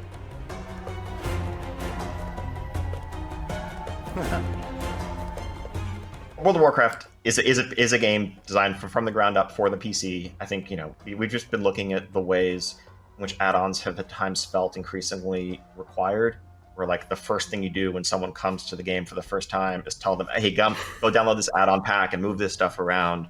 And we want to do better for our players. And so really, this is we're not looking to replace add-ons. We know that people love that powerful, customizable aspect of our game, and we're not going to take away your LVY or whatever else your add-on of choice is. But we want to make the out-of-the-box baseline experience just better and more accessible. Cool. Makes sense. One of the nice things as we're going into Dragonflight is that the Horde and the Alliance have had time to kind of reflect on recent events and to live in this period of truce between them. So unlike some of our previous expansions where the Horde and Alliance were contesting for ground, they're actually making a cooperative effort here in going to the Dragon Isles together. And one of the ways that they're differentiating some of the things they've done in the past is this is, at first and foremost, an exploration of this new land. And so it's fitting that they have their explorers come forth and lead the charge. So on the Alliance side, the Explorers League will be working with, on the Horde side, the Reliquary. And together, they're forming something they call the Dragonscale Expedition. And these two groups will be navigating through these lands, setting up little outposts for us, helping us along our way as we're exploring these ancient lands. And whoa, buddy. Whoa, buddy. It started off, hey, look at me. I am a Tuskar. I'm going to explore. I'm a fucking Tauren. I'm gonna burn this shit to the ground. That is wild. on our way as we're exploring these ancient lands. And that leads to some fun kind of rivalries where you have these two different groups that are both interested in relics and knowledge, but they've got to work together. This is the spirit of cooperation, but there can still be some of those little internal rivalries that are just fun storytelling. It's an exciting time for both of these groups. The Horde has a council now, no longer a single war chief that's guiding them into conflict. And we'll explore those stories and kind of see where the Horde is at, and also see how the Alliance is dealing with some of the changes that it has experienced in recent history. It could be Ebonhorn, yes. Woohoo! Woohoo! We have nothing specific to announce there. I think I will say that we're not. We never do. Rapturously happy with personal loot and its complexities. It's a system that often can feel inscrutable to players and can cause some frustration where you can't understand why you can't trade something or when you can. We know there's room to improve there. And so I think some form of collaborative, cooperative loot allocation is not completely off the table, but there's nothing specific that we've settled on just yet. Get fucked. Guilds. It's been really fun seeing the community reaction to the return of tier sets. And, bring them back in a way that they're not just for raiders, but also accessible to players who do Mythic Plus, players who PvP. And it's something that we're definitely going to carry forward into Dragonflight and beyond. And just excited to see that evolve along with the rest of our systems.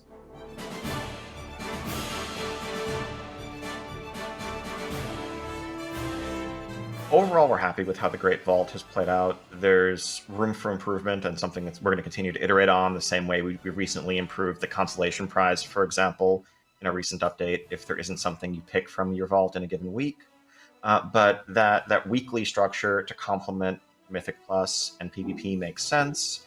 And we feel that the Great Vault is a better version of that system than the standalone single item chest that we had in Legion and Battle for Azeroth.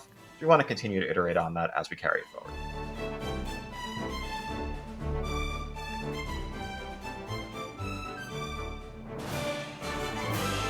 One of the cool things about the Dragonflights is that the bronze is back. We get to see their place of power in the Dragon Isles, and it's very much time-themed. There'll be some great adventures there, and yeah, as we know from past stories, the bronze aren't the only ones who are interested in the time ways. There are infinite dragons out there as well, and so how these two groups interact, what their goals are, what they're trying to achieve, that's very much interwoven into the story of Dragonflight.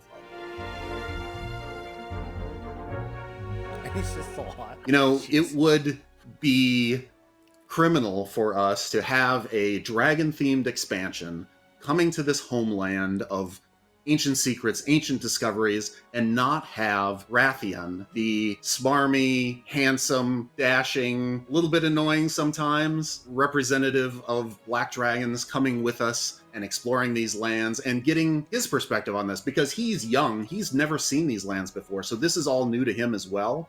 And seeing Rathian's perspective on this is always fun, but especially here in the Dragon Isles, it's going to be a real treat to adventure alongside him and get his take on some of these events in the history that's unfolding.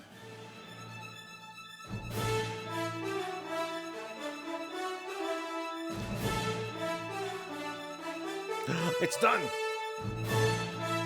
No!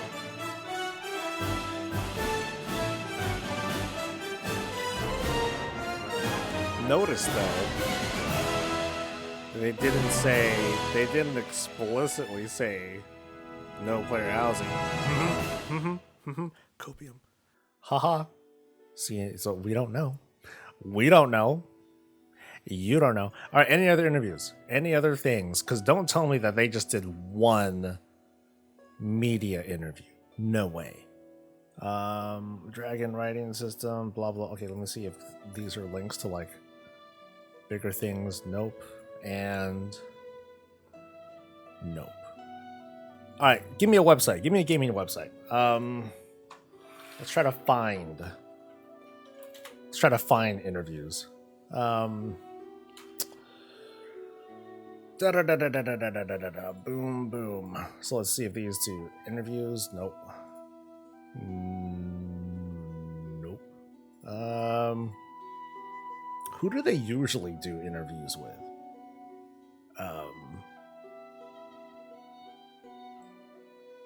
Where's my interview? You know what? No, let me look.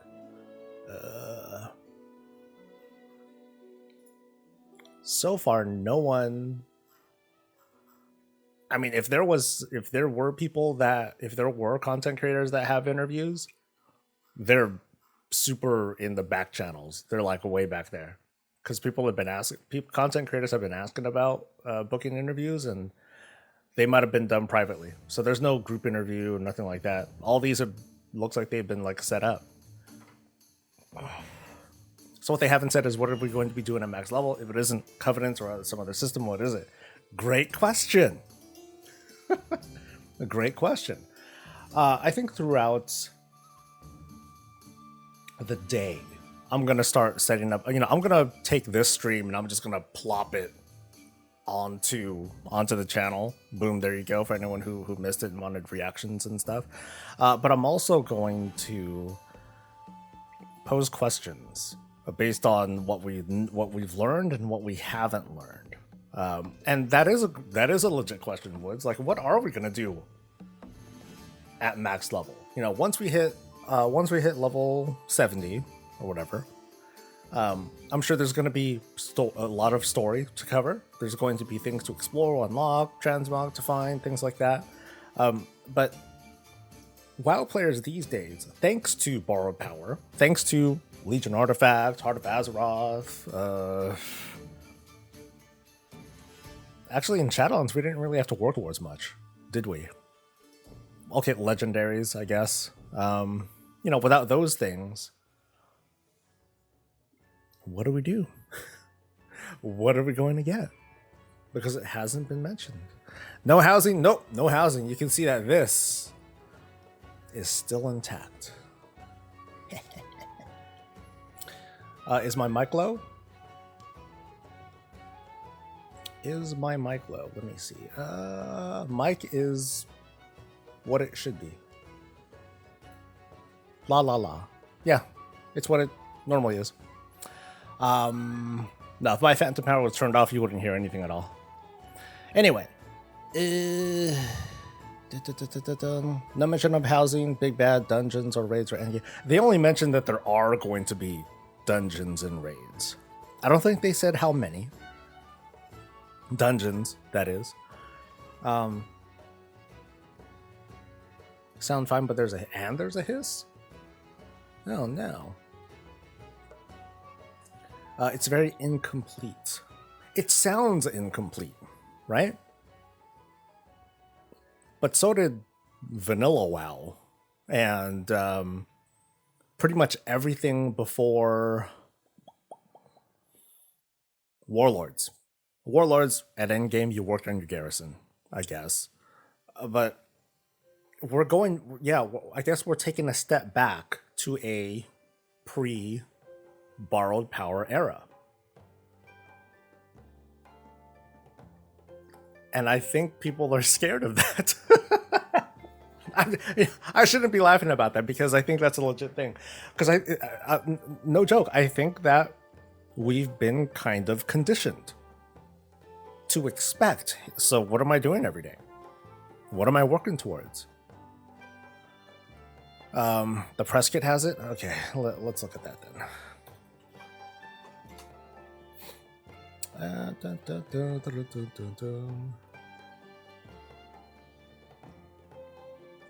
You think they're gonna have another round in the future? They could. They definitely could. Because I think they want to focus on the cool things, I guess. Fact sheet final. That sounds convincing. Okay. World of Warcraft Dragonflight! Yay, Dragonflight! Okay. Race, class, combo, Swords to the Skies, talent system, new profession updates, HUD UI. That's it. Okay. So fact sheet. And that's it. Did I miss something here? Discover the Dragon Isles. You go to these zones. La la la. And UI. And that's it. It's a very, very short thing here.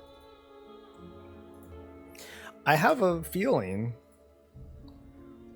that they are not going to have anything like crazy new feature, that there is not going to be a round 2.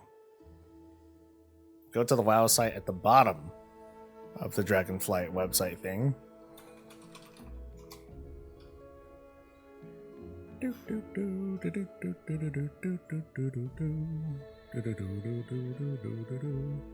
Oh. Okay. Fight to reclaim Neltharius, stronghold of the Black Dragonflight. 1. Explore previously unknown chambers of Uldaman? Okay. Boop. Defend the life pools of the Red Dragonflight. Boop. And more. Boop. And then venture into the ancient prison of the Primal Incarnates before their malevolent power can be unleashed against the dragon aspects. So not even concept art from the dungeons or the raid. Interesting.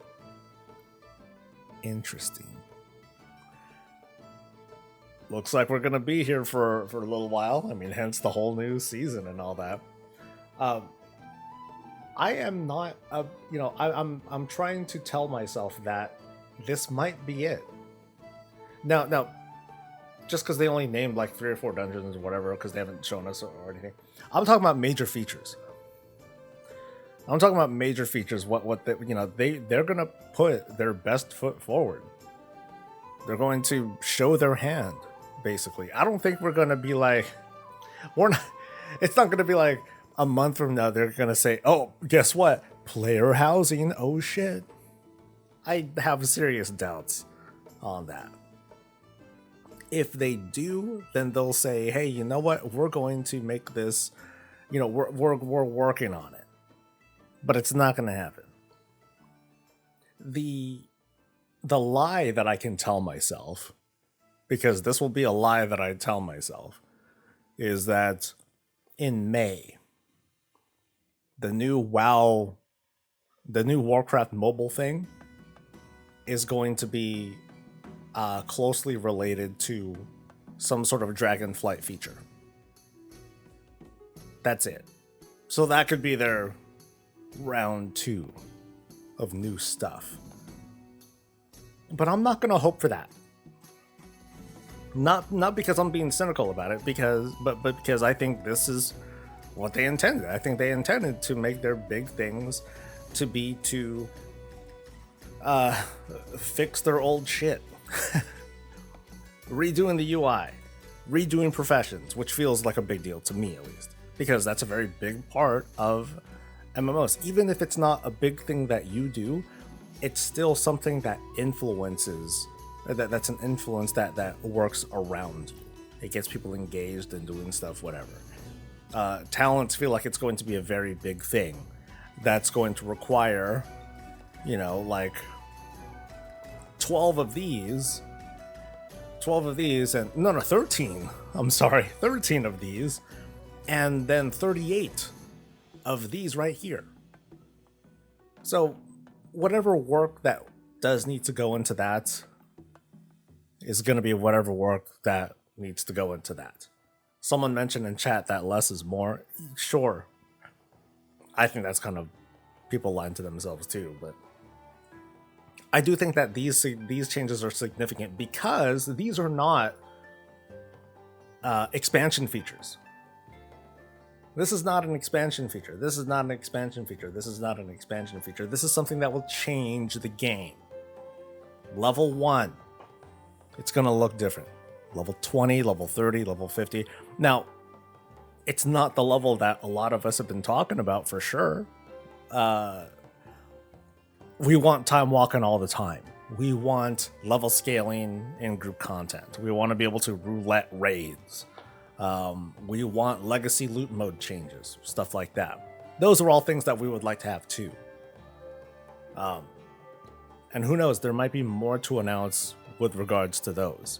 But in terms of like the big things, this is it. So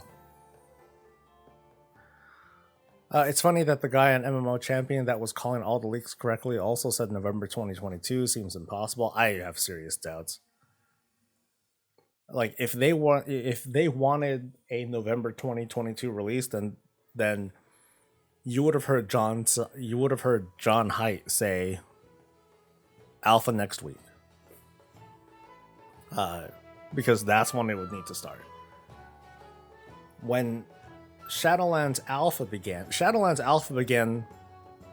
this month of 2020. Yeah. It started around this month. And it's still, and then it was supposed to release in October. It ended up releasing in November. And it shouldn't have released in November. It should have been released like a month later, you know what I mean? So I think they're learning lessons here. I think they're going to take their time and be like, okay, let's shore in what these improvements that we want to make to the game instead of trying to add some new shit in. And let's go from there. Now, I would have loved to have seen some other new stuff like, all right, Paladins, here's your new ability. It's this. Or here's what's going to happen with your Covenant abilities afterwards. It's now this. OMG, wow. But it may not be finalized. So what I want to see, and they've done it with other games. They're doing it with Diablo 4. The Diablo 4 team does this, where they give a quarterly update. They take like 10 minutes of their lives. Okay, it's longer than that because they need to put all this shit together. But they take some pre-recording and they talk about, hey, this is what we've been working on. Let's show you some of these. Here's some abilities that are going to come from these new classes. Here's a preview of what the talent flow is going to look like. Show me that in a couple months, or preferably weeks, but you know what I mean. Show me that as we go along, and I think that will save people instead of, having to speculate. No, that. Do that up towards when they do the alpha, and then cool, then folks like me can just talk about this shit all day. So all that stuff is going to be in the new tree, but I imagine it's still so early. I am pretty excited about something like this though, because this looks deep. And notice that this looks like a max level character. Actually, let me do this image. This one's bigger. Notice that this seems to be a max level character who spent about 60 or so points. This is it. Like, this is as far as you go. Notice that this thing doesn't even get to the bottom here. Yeah, someone mentioned Convoke. But yeah, notice that we haven't even got to the bottom of this. So these right here seem to be buttons, right? Rejuvenation, I think that's Swiftmend or something like that. And these are all class-based abilities. So this is like a tanky thing. That almost looks like a tanky thing. I forgot what that is. Fuck. And then that's a boomkin looking thing. So these are like all base. These are all base level stuff. Will this be build your own spellbook? I don't know. I'm not sure. Circles seem to be like passives, although, yeah, because that has ranks. So that's not bark skin, right? Oh, that's frenzied regen. Okay, cool. Excuse me. Yeah, circles seem to be passives. Squares seem to be abilities. That's a lot, dude. Ability. Move down. Bunch of passives here. Move towards the bottom. Ability. Passives. I don't know what that thing is in the corner there, but it has 3 ranks. That looks odd. I don't know. That looks unfamiliar to me. God, show me a paladin one with fucking Fan of Shield, dude. Please. Please show me a paladin one. But the squares have ranks too. Oh, it does, because that has a thing to it. Interesting. But I noticed that none of the squares have a number higher than 2, do they? And notice this. Notice this thing right here that has the 2 arrows that go from side to side. Oh, you know what? I know what that is. I know what that is. This means, I guess this means you would. No, I don't know what that means actually. Yeah, what do those arrows mean?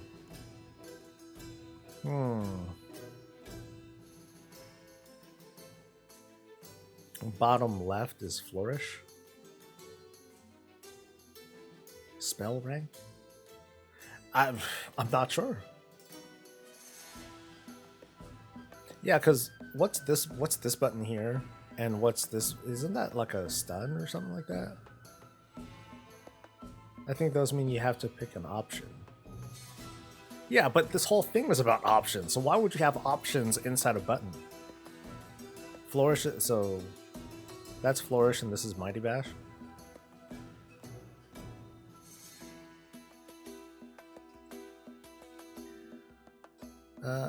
The arrows kind of look like you can cycle between different ones. I wonder if it means that you can slot something in there. That'd be fucking crazy. Because notice that the PvP talents over here, these have the arrow things on them too. So maybe you're right. Maybe it is something that you can select, which seems kind of weird. I mean, this is early. This is very early progress. So Flourish is on the rest of the tree. We need alpha quickly. I know a lot of us are like, oh, I want all these questions answered like right now. OMG. Something like conduits? I'm not sure. For all we know, they might be like, for all we know, they might be things that are enhanced by glyphs for like cosmetic reasons or something. Maybe the slots affects a certain ability, but you have to choose one exclusive to others. Looks is dreaming. Hey, I don't know what to make of this either, dude. So one might be bash stuns, another might be bash charges at the target, but you can't. But you can't choose both. I see.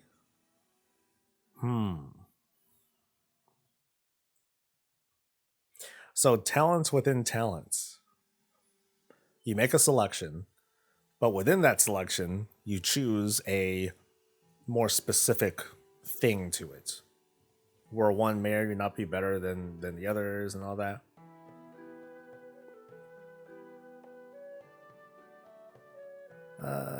The end talent for Resto showed both Convoke and Tree of Life right next to each other in the reveal. Okay.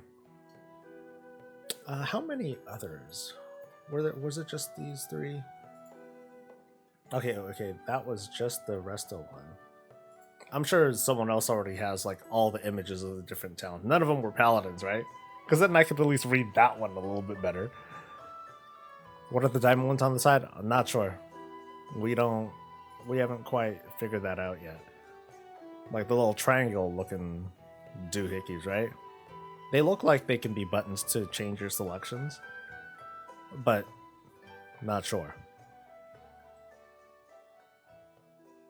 Oh, these on the side here. Okay. I don't know that. I don't know either. If I played as a druid, I might be able to tell you.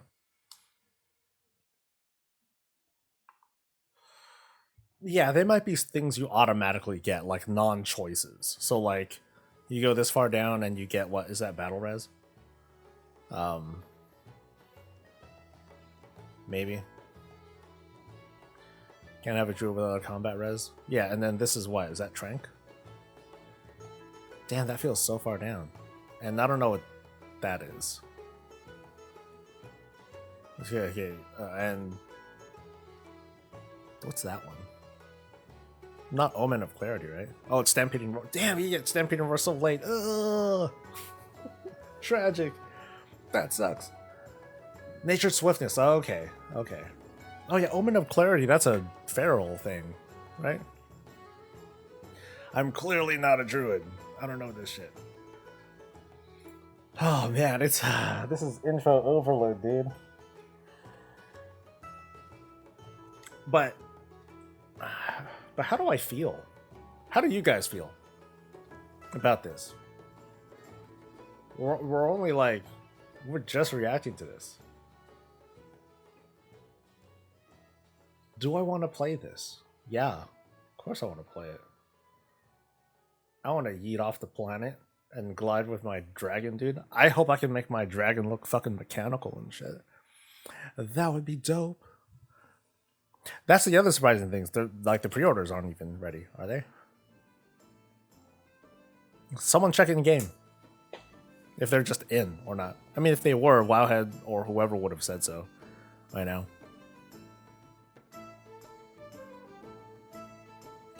Maybe that's why they didn't detail. Yeah, I guess that's a good point, Gumber. Like, if I wanted to, like, it's the difference between, dude, they just threw a lot of info at us versus they didn't tell me what I want to hear. Know what I mean? I want to hear what I want to hear. I want to hear about player housing and legacy loot and da-da-da-da-da-da. But there's only so much that they wanted to fit in a pre-recorded video. Ugh. Gives you classic vibes and I like it. I like that too. I'm looking forward to this. This almost makes it feel like... So, like, we see these trees, right? We see these trees. And for the most part, when the pre-patch drops, we're probably going to have access to... Let's pretend we'll be able to get access to like everything in these rows here, except for the bottom two rows. Maybe we won't have access to those yet. but we'll be able to get access to all of this. But that's a old character. That's our current max level characters. What about new characters? This is what makes it feel like, ooh, I kind of want to play a new character so I can sort of experience that growth again.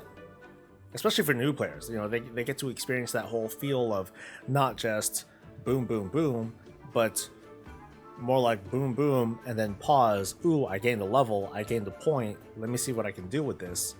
Let me look at my character and re-examine the, you know, it's a roleplay thing that we sort of missed out on, even with that whole level revamp and Threads of Fate and all that stuff.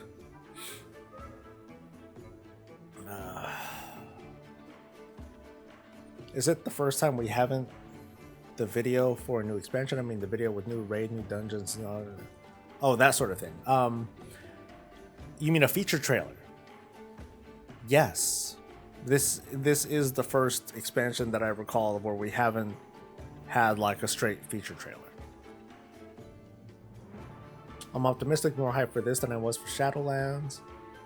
Directed are interesting, and I hope I can enjoy their playstyle. Funny how I'm not talking about them because I'm just like, oh, they don't tank. Pfft.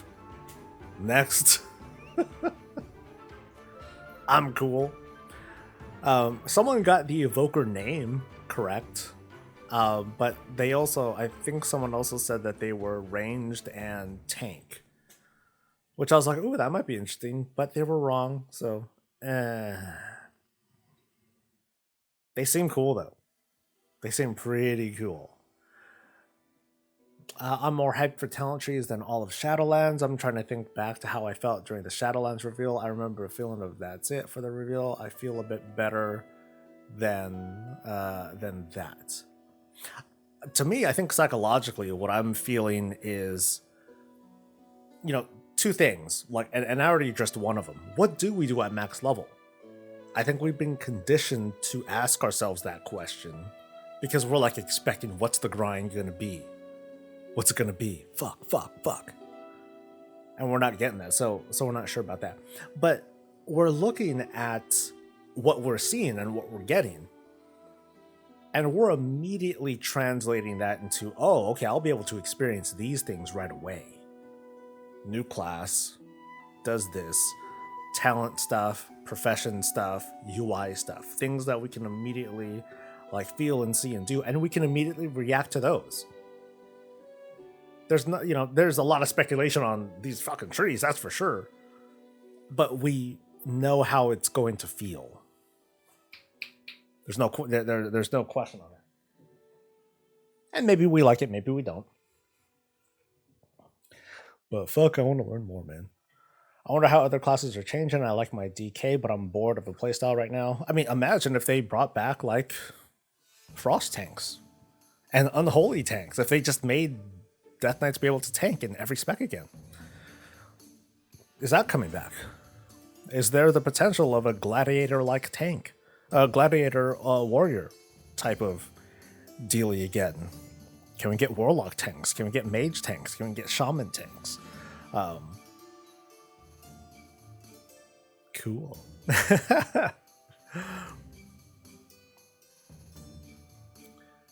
3 weeks from now, the new trees go the way of Path of the Titans. We haven't seen a pullback like that since then, though. So I'm not thinking anything crazy. I'm not expecting any seismic shifts on class specializations. It feels like this is inherently going to be a massive shift because of the customization, right? I can choose certain things here and certain things here and not other things. You know, to kind of steer the direction of my class. I doubt we're going to see something like, you know, a true, what is it? A true like prot ret hybrid, because you would see paladin and protection or retribution or whatever. It's not going to be paladin. It's not going to be retribution and protection. You're not going to be able to go down that sort of route, I think.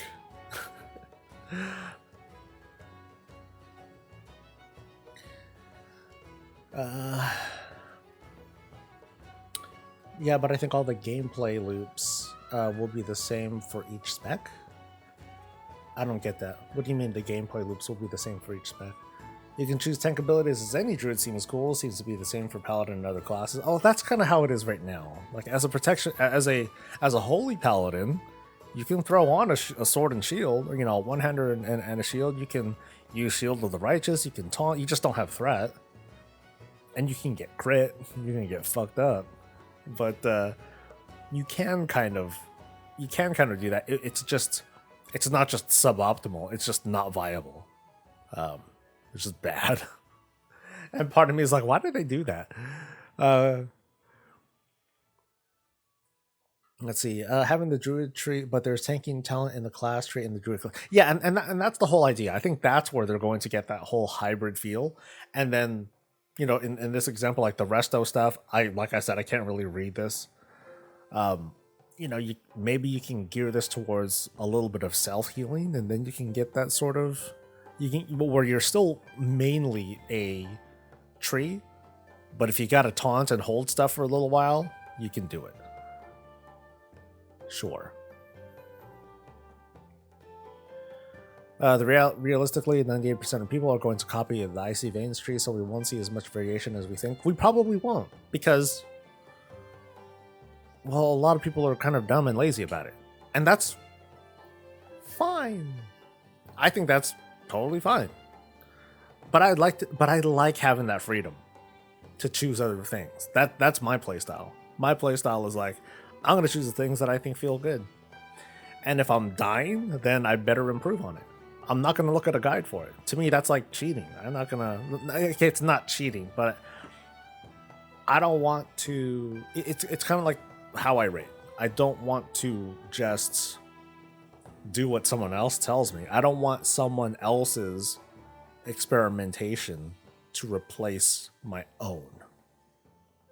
Right?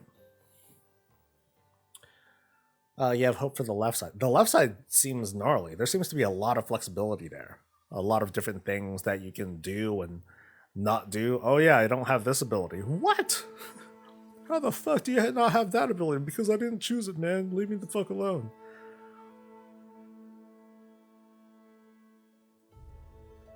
Just from the talent tree preview, I think a laser tanking bear build is possible. That'd be fun. I mean, people copy PoEs. Well, Path of Exile is different. Like, this is kid shit compared to Path of Exile. Path of Exile, that's a maze, man. You can make yourself a maze, you get lost, and your character is screwed. The option being there to do your own thing or some fun suboptimal spec seems way better than the current. Yeah, like I wouldn't mind, dude. I want to optimize myself for fucking world quests. Fine, sure, do what you want. I played Path of Building more than I played Path of Exile. Yeah, I think that's I'm hoping that's the fun of it. Now, again, like, what do we do at endgame? And they didn't talk about that at all. They did mention that there are things that they wanted to keep. Great Vault, that's still going to be a thing. Raids and Dungeons and Mythic Plus, that's still going to be a thing. Dragon riding is going to be part of what is going to be like probably a solo experience, you know, that something that includes a solo experience. But what else? What else do they have planned to, you know, for all players, not just solo folks, not just group players, but what is going to be that daily thing that gets us in? Don't know. The Community Council Forum Blue Post did the bare minimum and made posts about each feature. What do you think about what's bare bones about that? Reps and currencies. Yeah, we're going to see that. I wouldn't be surprised seeing certain reps and currencies to be like, hey, you want to decorate your dragon with like cool things? But what else? Some of these selections here, for all we know, might be like, oh, you can choose a new selection when you do some shit. And you can power up your talents. Oh, that would be so destructive. People would be pissed. How dare you gate my own talent trees, Blizz? Ah! Just no overarching currency that powers us up the more we get of it. I mean, we haven't had that since BFA. Don't talk about anima. Sheesh. Professions seem like they might be on endgame content for some people. You know, that might be it. That might be the focus. I did talk about, once upon a time, I did talk about, you know what the OG expansion feature was, guys? Professions. Hello? That could be it. Probably Dragon Covenants, but my hope is that it's actually entirely cosmetic and you can switch at will. If they do, then I'm pretty confident that's what it's going to be, because otherwise they would have mentioned it here too. I really think they would have mentioned it here too, if that were the case. And whatever new abilities, they're going to be linked to this talent tree. That's it. I'm slightly confused about the cinematic. Why did the dragons leave in the first place? That's a great question. I have no idea. I have no idea. I forgot what the monologue was, and I forgot who it was that said it. There was a tree for the dragon riding that looked like. Oh, okay. I haven't seen that. Do you think old world zones will still get revamped through this as well? So far, no. We might get a cool pre-patch event. Hey! GameSpot. Okay, GameSpot has an article. Here we go.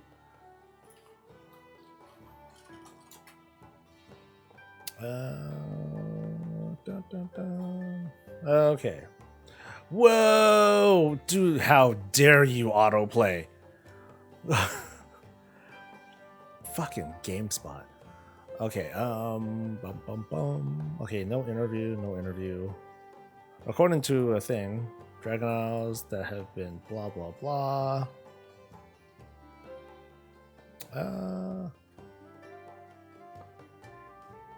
Let's see. No.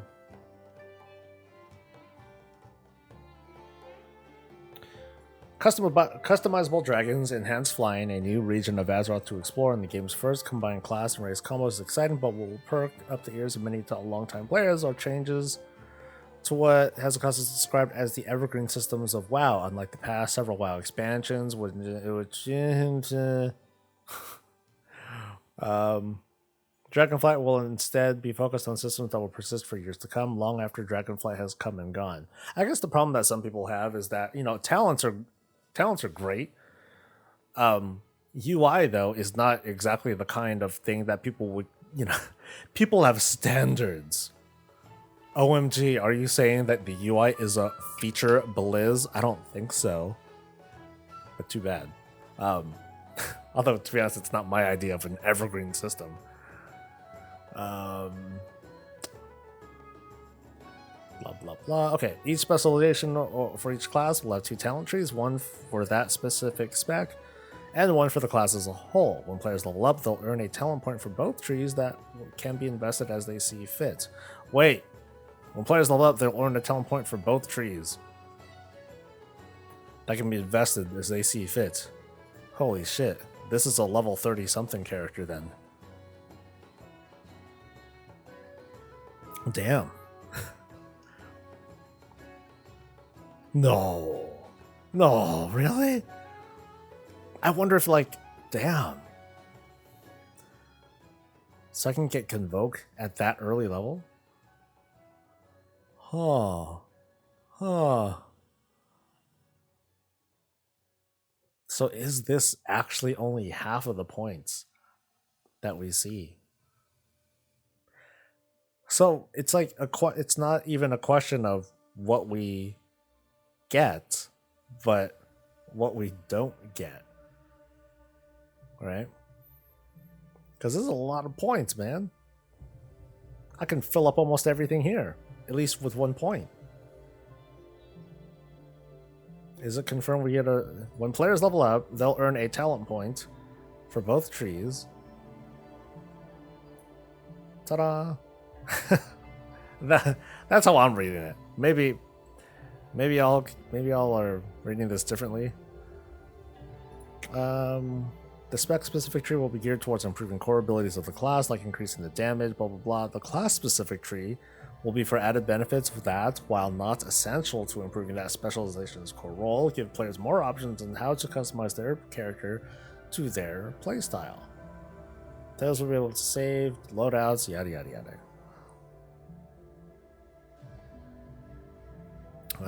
UI, yada yada yada. Professions. Sorry, I'm skimming.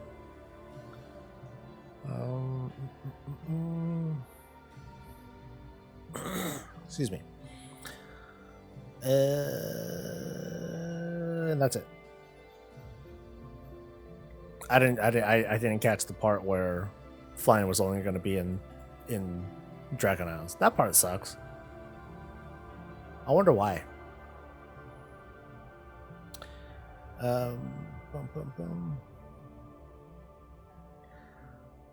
Ian also promised more in-depth open-world game systems in line with what players have already seen recently as part of patch 9.2. So it's a clue. Sure. And what's this thing? Is this the tier stuff? Okay, yeah, let's take a look at this. Preview the Primalist raid tier sets coming in Dragonflight. I wonder what class this is. I'm going to guess Shaman, because the pelts and all that stuff. And it looks good, so it can't be a hunter. I'll go with... I want to say Shaman. I'm just... For all I know, these are labeled. And we should know. Wait, are these like all different classes? Hello, you idiot soul. Of course these are different classes, you dumb fuck. Okay, bro. Okay. I think this is a shaman. Dude on the right is a shaman. One in the middle is a druid. This is a... It looks violent. Probably a rogue. Maybe a monk. Probably a rogue. I love the colors though. Although they're so dull. Now, of course, when we see the actual in-game stuff, then people are gonna be like, "Oh, this is the worst, man. They need to make it." We're gonna get that sort of shit. I'm gonna guess this is the monk. This is probably the warrior. I'm going with warrior. And this is either Paladin or Death Knight. I think the chunky one is the warrior, because warriors typically look. You're saying Paladin, or unless it's or it's either confirmed. I want to say I'm thinking this is warrior because they're chunky. No. I take it back. This one's got to be warrior because I like this one more. So this one has to be a Paladin. Because I don't like it as much. That's kind of the rule. Yeah, it's kind of the rule. Tassels, yeah, you know, you guys are probably right. Fuck, I want that warrior shit, man. Unless that's a Death Knight thing. Oh, shit. That is red. Holy crap. Oh, wait, so... That's 3, 6, 10. Damn. Dude, these look dope. Okay, so... Dude, these just look dope. You think this is Death Knight? I think the horns kind of say it's a Death Knight. Or is it an Evoker? Let me go to the last one real quick. Oh, they look dope too. Holy shit.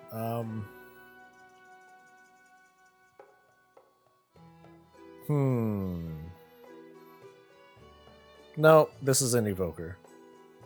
Because who has that face, right?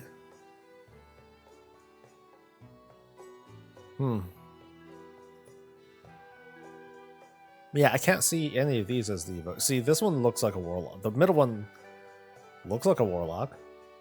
You think, really, you think the evoker would have a face inside of a face? That'd be hilarious. I have a feeling that this is the evoker.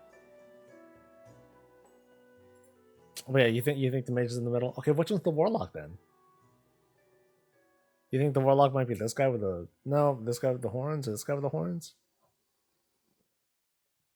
Frost's main character, Woot. Okay, you know what I'm seeing here? I'm seeing. So here's the other way to look at it, okay? Raid Finder. Yeah, Raid Finder.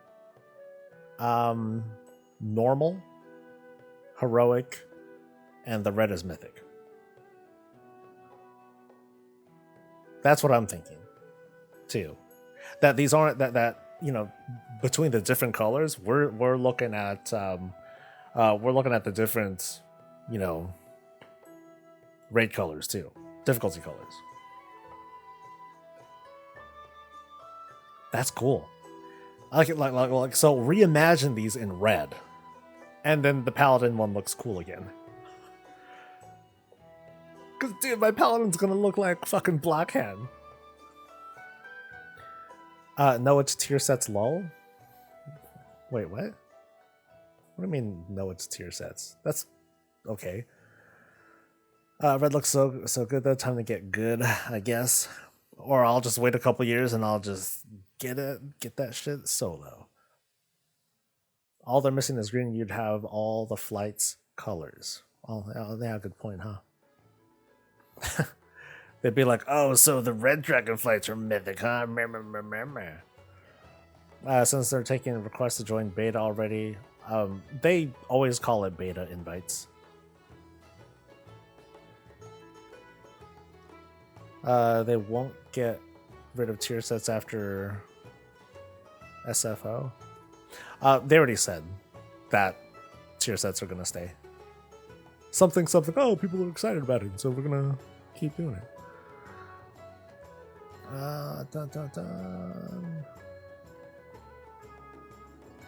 Okay, so you guys are convinced that. Wait, so who's this one? What's this one right here? Because this one looks dope too. I mean, so I guess my question. Okay, so I guess this one is probably one of the casters, and then these two are the other two casters, right?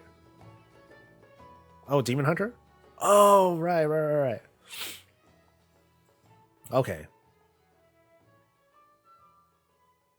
Okay, so Demon Hunter, Death Knight, Warrior, Paladin, Monk, Shaman, Druid, Rogu. Who am I missing? Fuck. Who about this one then? I'm missing someone. Hunter, this one, Hunter. Wait, you think the one on the left is a hunter? I would think the one on the right would be a hunter. Oh, I should like this one. Fuck. They look cool though. I like these. I really like these. Hunter is brown right. So you think this one's the hunter? So is this one the warrior then?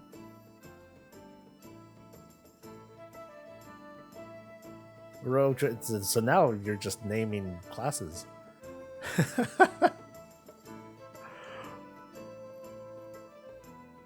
Oh, here's that dude's guesses. Okay. Let's look at that dude's guesses. So red.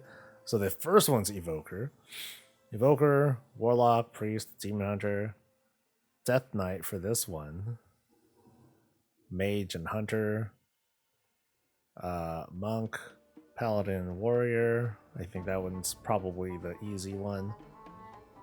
Rogue, Druid. I'd say like the Rogue, Druid, Shaman. Those are the easiest ones. These are like super iconic looking. Paladin, very, very likely. Monk, very obvious. Some of the others are a little bit vague, except for the casters. Caster.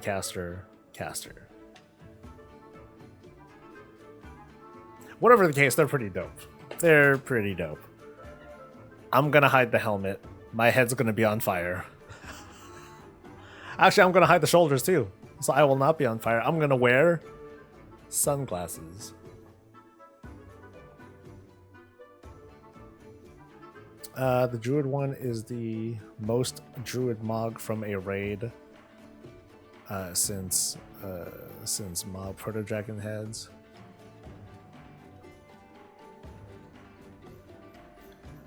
Yeah, show me the in-game models though. Someday when we get the big initial alpha dump. Oh, jizz in my pants. Anyway. Here's what's gonna happen, chat. I am going to stop, and I'm gonna maybe have lunch. But I'm gonna take this stream, I'm gonna upload this whole thing, just dump it. Boom, there we go. And we'll let we'll let people react to that. And then but I'm also going to try and prep like, a separate video. Immediate reactions, questions that I have. I'll try to script it because I want it to be short. I'd like it to be kind of shorter this time around. And that'll be it. So I want to thank y'all for coming by. I have a lot to do today. Fuck me. Yeah, I have a lot to do. But this is it. We got it. And I got to keep my hair. Although I'm a little bit sad about that too. So I want to wish all of you a great and pleasant rest of the day. I'm going to be back here, usual time, 8:30ish in the morning for some coffee and maybe tequila and all that stuff. But again, thanks for coming. Like everyone who had been subscribing and all that, you guys are like amazing. So come back, please, if you feel like it. Don't forget to follow so you guys know when I'm doing stuff. And otherwise, I'll see y'all later. Until next time, stay safe, stay healthy, and as always, stay breezy.